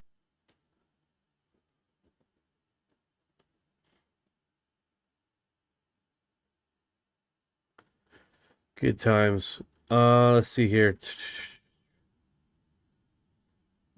Yeah, the normies would not understand. They won't understand none of this stuff we're talking about. That's actually not bad. Reliable high-speed internet starting for $55. Oh, Kick-Ass 9638. That's what's up, man. Sky watching while you're live, multitasking. Connections to Close Encounters, but this is not a sequel to Close Encounters. But It's not even close. Yeah. Not even close.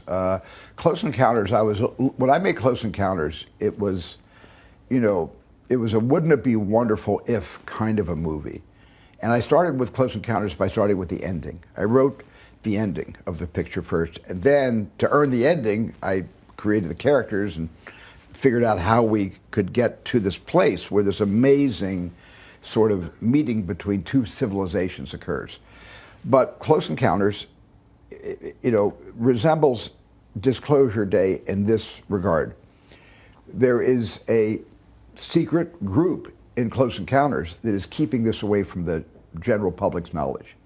And the location for this first communion between extraterrestrials and human beings is happening in a place where the government or the people who are powerful enough to stage a train wreck with nerve gas on a derailment as an excuse to drive everybody out of the area, so this close encounter of the first, second, and third kind can be done in complete secret. And it stays secret. And at the end of Close Encounters, the world doesn't know what happened. The audience knows, the characters know, no one else knows what happened. Disclosure Day is about how, if somebody had the power and if somebody had possession of the entire archive of visual evidence of what's been happening for the last 80 years, what would happen if they decided to do a data dump across the entire world all at once?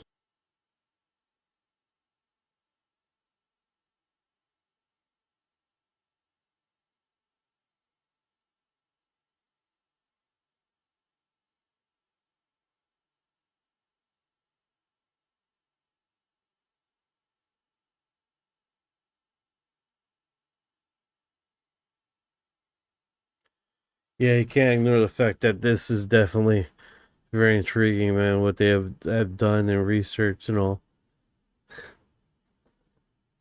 It's very tempting to draw all these connections to Close Encounters, but this is not a sequel to Close Encounters. But It's not even close. Yeah. Not even close. Close Encounters, when I made Close Encounters, it was, it was a wouldn't it be wonderful if kind of a movie. And I started with Close Encounters by starting with the ending. I wrote the ending of the picture first, and then to earn the ending, I created the characters and figured out how we could get to this place where this amazing sort of meeting between two civilizations occurs. But Close Encounters,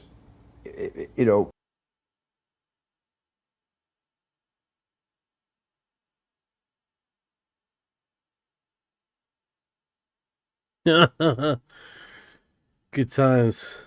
What's going on, Kelly in the house? What's going on, Kelly in the house? Let's see, we're here.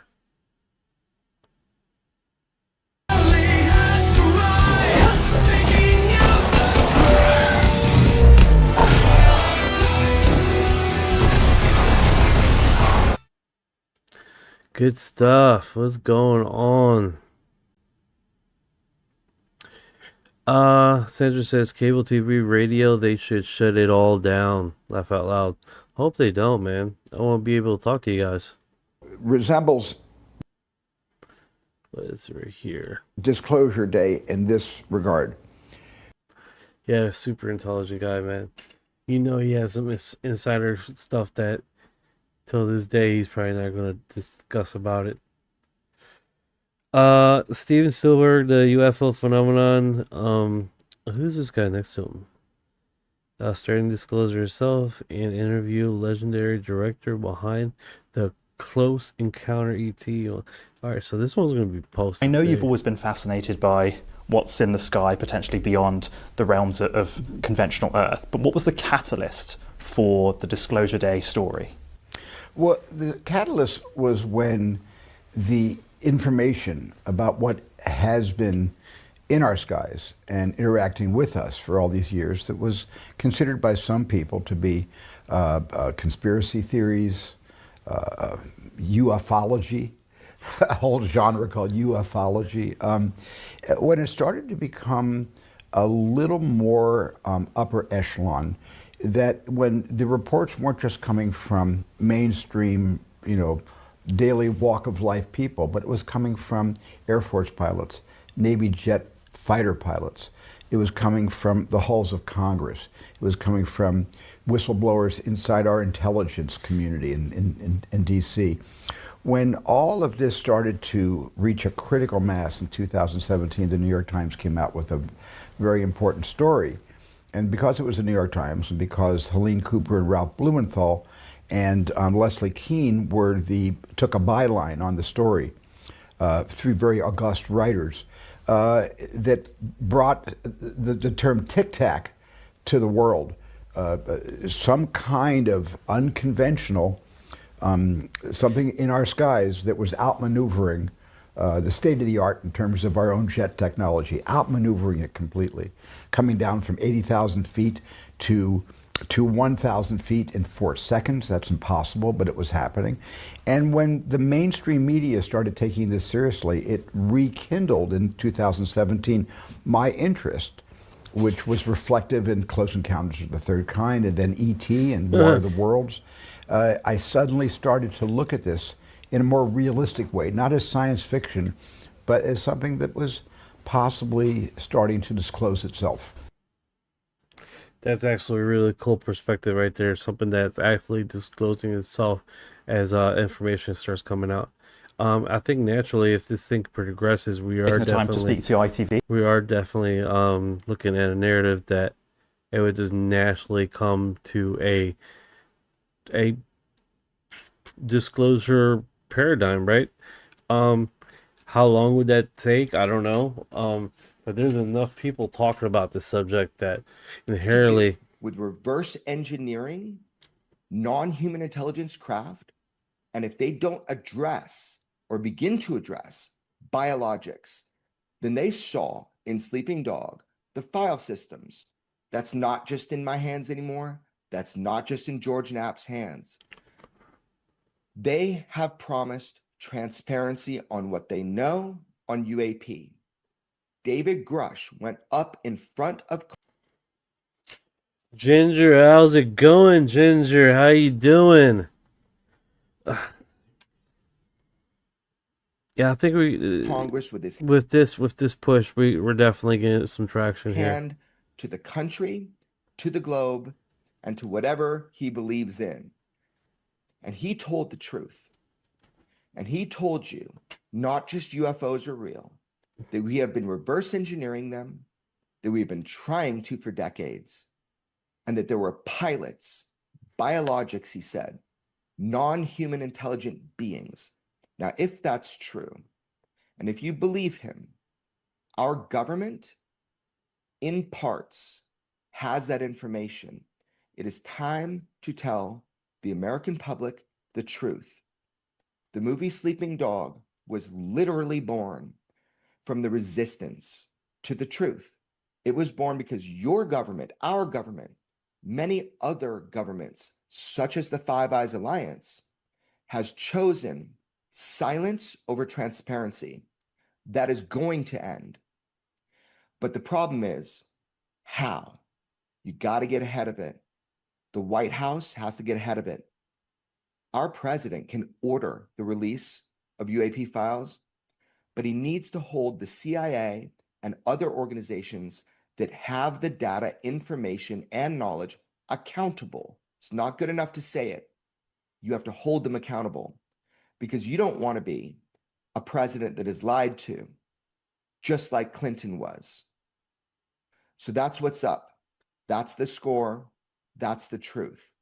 Sleeping Dog, you see in there what is possible, but it's up to them because of you to make it happen. Yeah, I'm really stuck myself of seeing non-human biologicals. That would definitely be one of those situations that would be a head turner, right? They have been posting on Reddit, a different platform. Of course, it was Brazil's drop, but I really don't know if this is real or anything. Someone has increased the image of what's what's on the data stream as far as what has been posted, but it's basically early or a blurry vision of it. This supposedly was on one of the files, right? Not verified. Don't know if it's true or not. It doesn't give a case number or a visual or anything to find this thing or track it down. And of course, this one is connected to a YouTube channel that is basically funneling people in.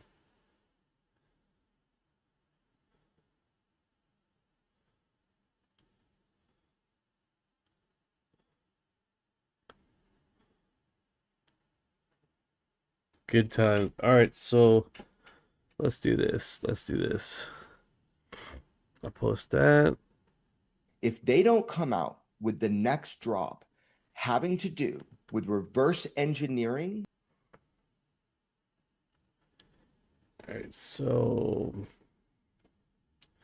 on Tuesday, June 9th, 1 p.m., UAP UFO pressure conference on the steps of the U.S. Capitol to push real-time disclosure. So it's going down. But I think at this point, bro, it's like how much is it going down? Because I know they're not gonna have people like, well, they probably would. They would have what is it called?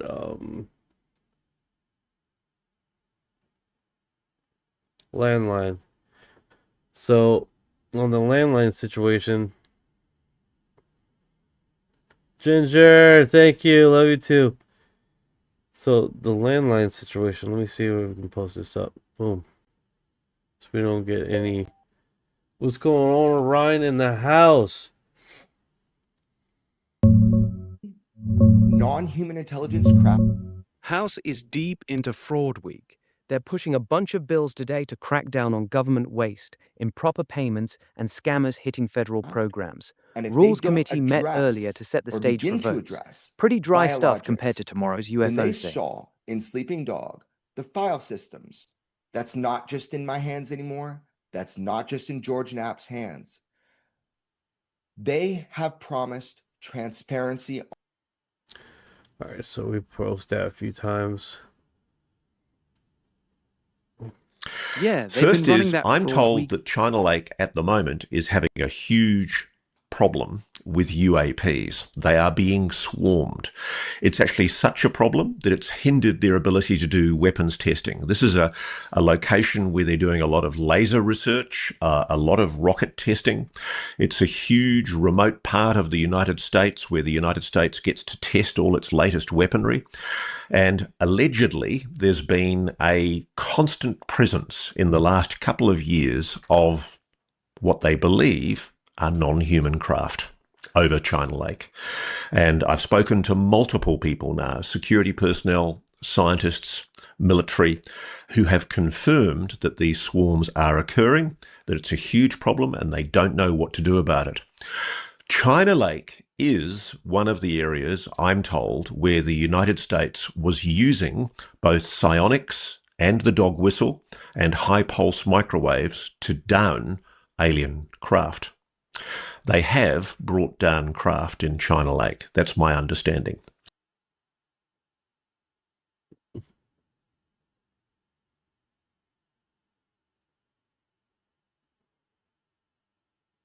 Shit, dude.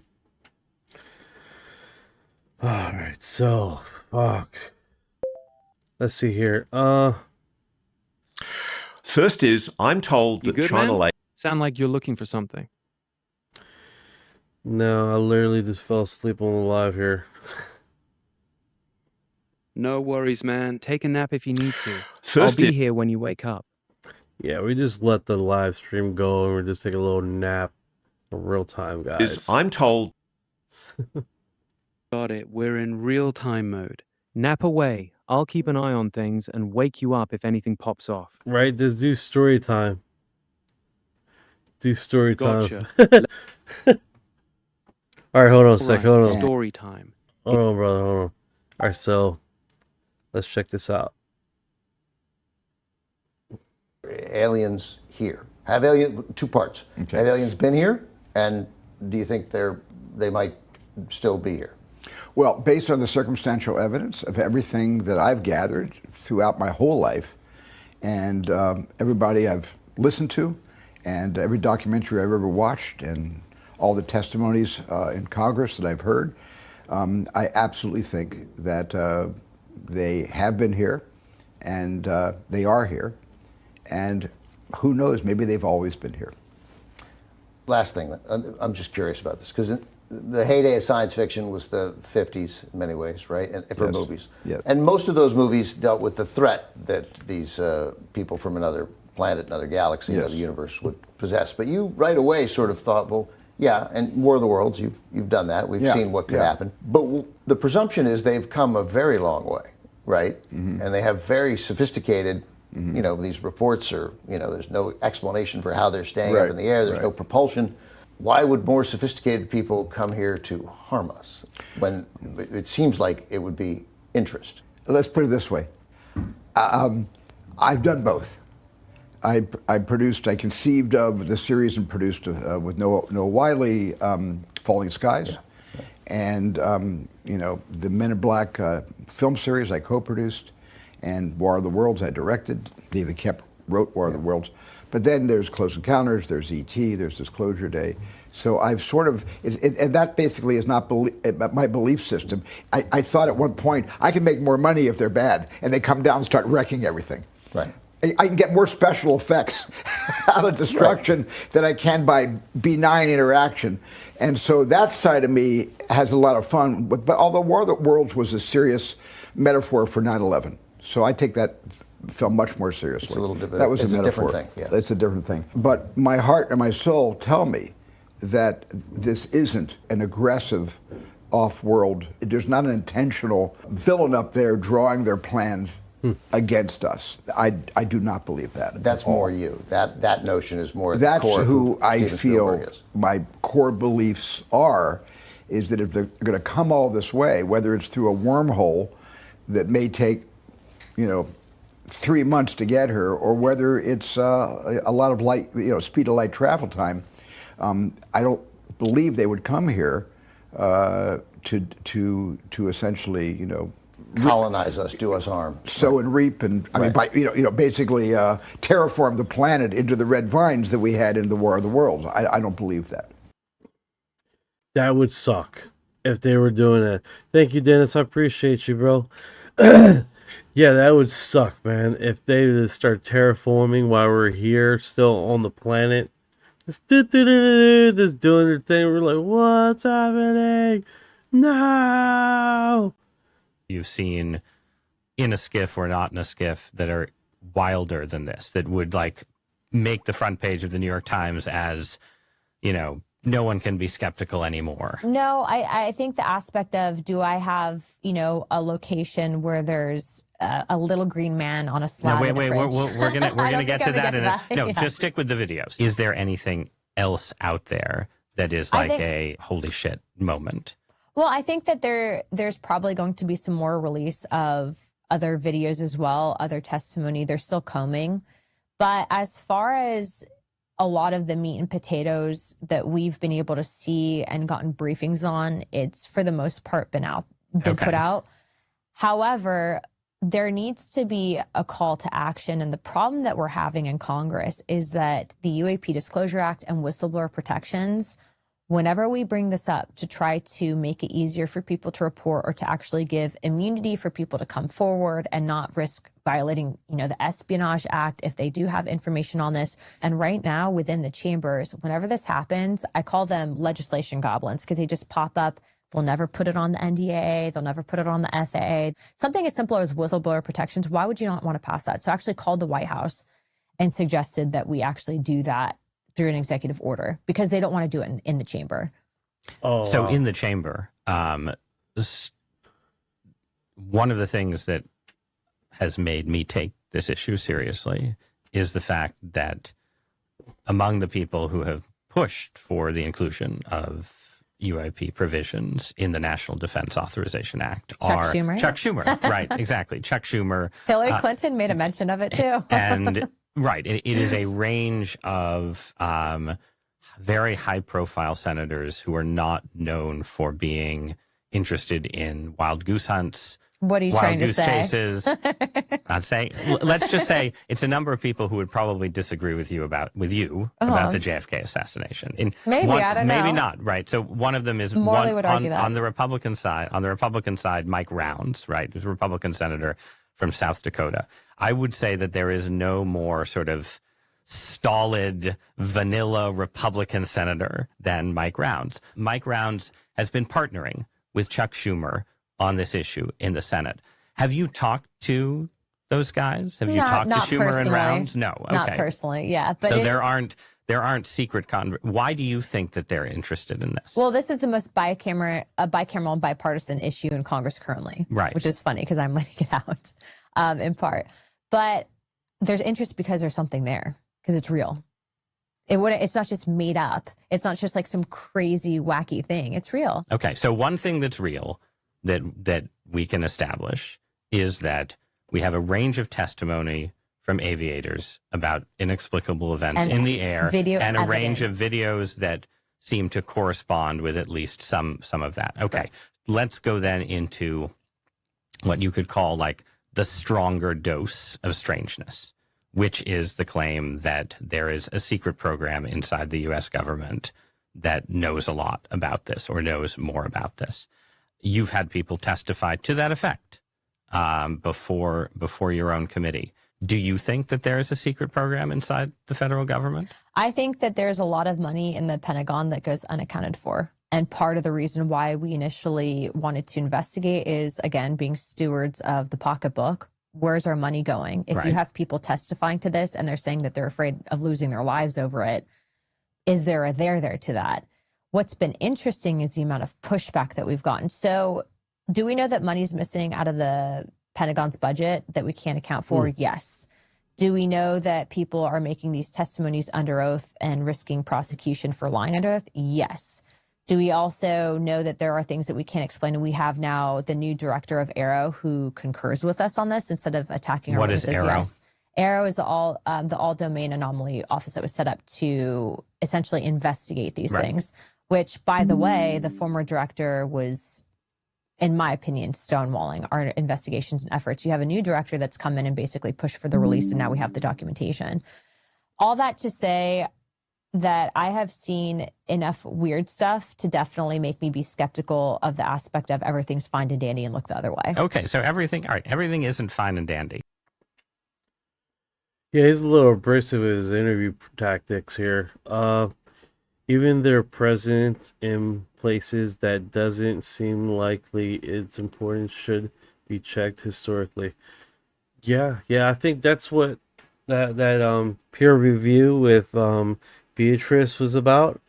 Looking at historic accounts and then retracking that with data.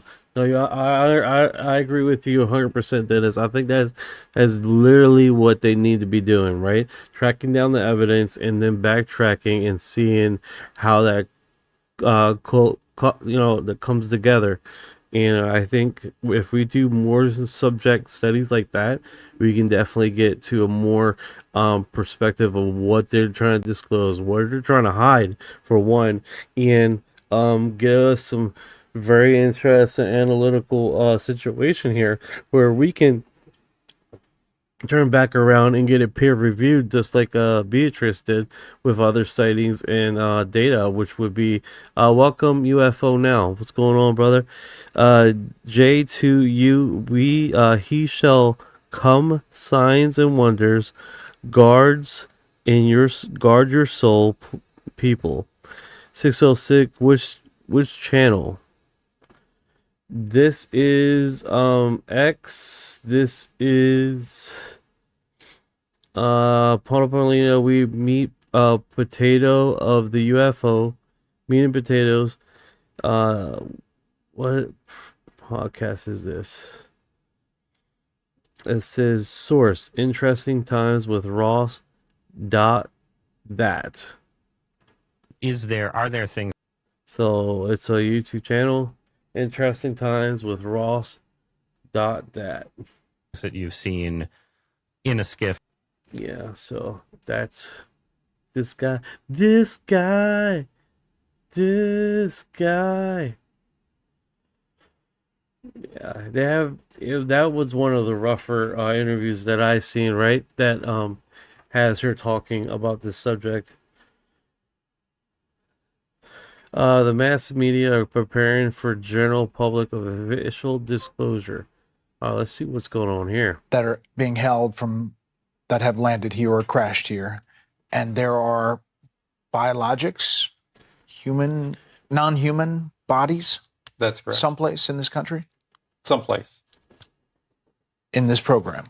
Correct.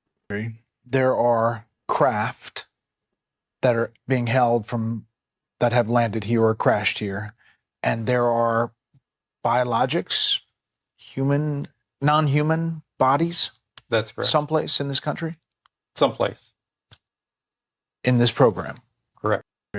There are craft. Holy cow. That are being held from that have landed here or crashed here, and there are biologics, human, non-human bodies. That's correct. Someplace in this country. Someplace. That's in this program. Correct. There are craft. That scenario, right? That scenario is scary in itself, right? This non-human biological that show up in these craft, man. And then having a perspective on, because you remember Stephen Greer mentioned that there's 69 species. Out of those 69, which one is visiting you, right? Like, that's one of those situations, bro. I don't want to be called with my pants down. That's all I'm saying. Ginger, they make them. Hey, still, buddy, Signa hugs doing my hair. Okay. Nice to hear that. Let's see here. Yeah, we definitely got to get where they are posting, getting the information out there, and letting people understand this subject, right? For the normies, of course, because we're already on this subject. We already know what's going on. Let's see here. Steven Spielberg says his Alien movie will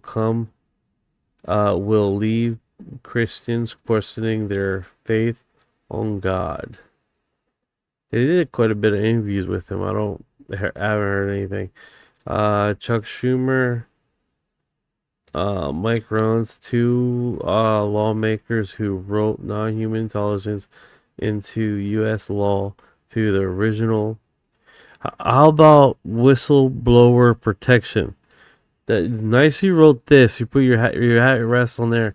How about whistleblower protection? Whatever happened to that bill? Whatever happened to the bill? Was it just put to the side? Let it die? Like, what is the deal? Why? This is one of those things where I always have a problem with Congress. It's simply exactly that, dude. It's like they're for it, and then they just put it underneath someone's chair, and it's forgotten about the bill. So that kind of sucks. Let's see here. That's it, man. Sending love, positivity, 100%. That's what we need to do. Oh, what's going on here? Steven Spielberg insists that the Grana United Nations Initiative to UFO disclosure in 1970. Oh, interesting. Let's see what he says here, Roscoe Hart. He's right on the money. Primarily, I completely agree with Congressman Tim Burchett. He's right on the money. Primarily, it's the CIA. The CIA has acted over the years very much as a gatekeeper on this story. There's been an office inside the CIA called the Office of Global Access, and they've been involved in what we know are retrieval and reverse engineering programs funded allegedly illegally by diverting program monies from other programs. And so Congress hasn't been told about this. It hasn't been kept transparent. And Tim Burchett's completely right. There is obfuscation. Anybody that have tracked basically Elon Musk when he was on there doing the what programs were running, and then he found this whole underground network of false names of companies that are ghost companies that just sit there with nobody living in them. Like he did that audited for when he was doing the auditing. So he did sound these like weird companies that were just necessarily not do anything, but they were on the books. It's pretty wild stuff, man. Hey guys, I appreciate you guys coming by. The TikTok 6600 view likes. I appreciate you guys. 14 views on Twitch and YouTube. Thank you guys for dropping by so much, man. You guys are awesome, man. And just let you guys know, if you are here, you are Disclosure.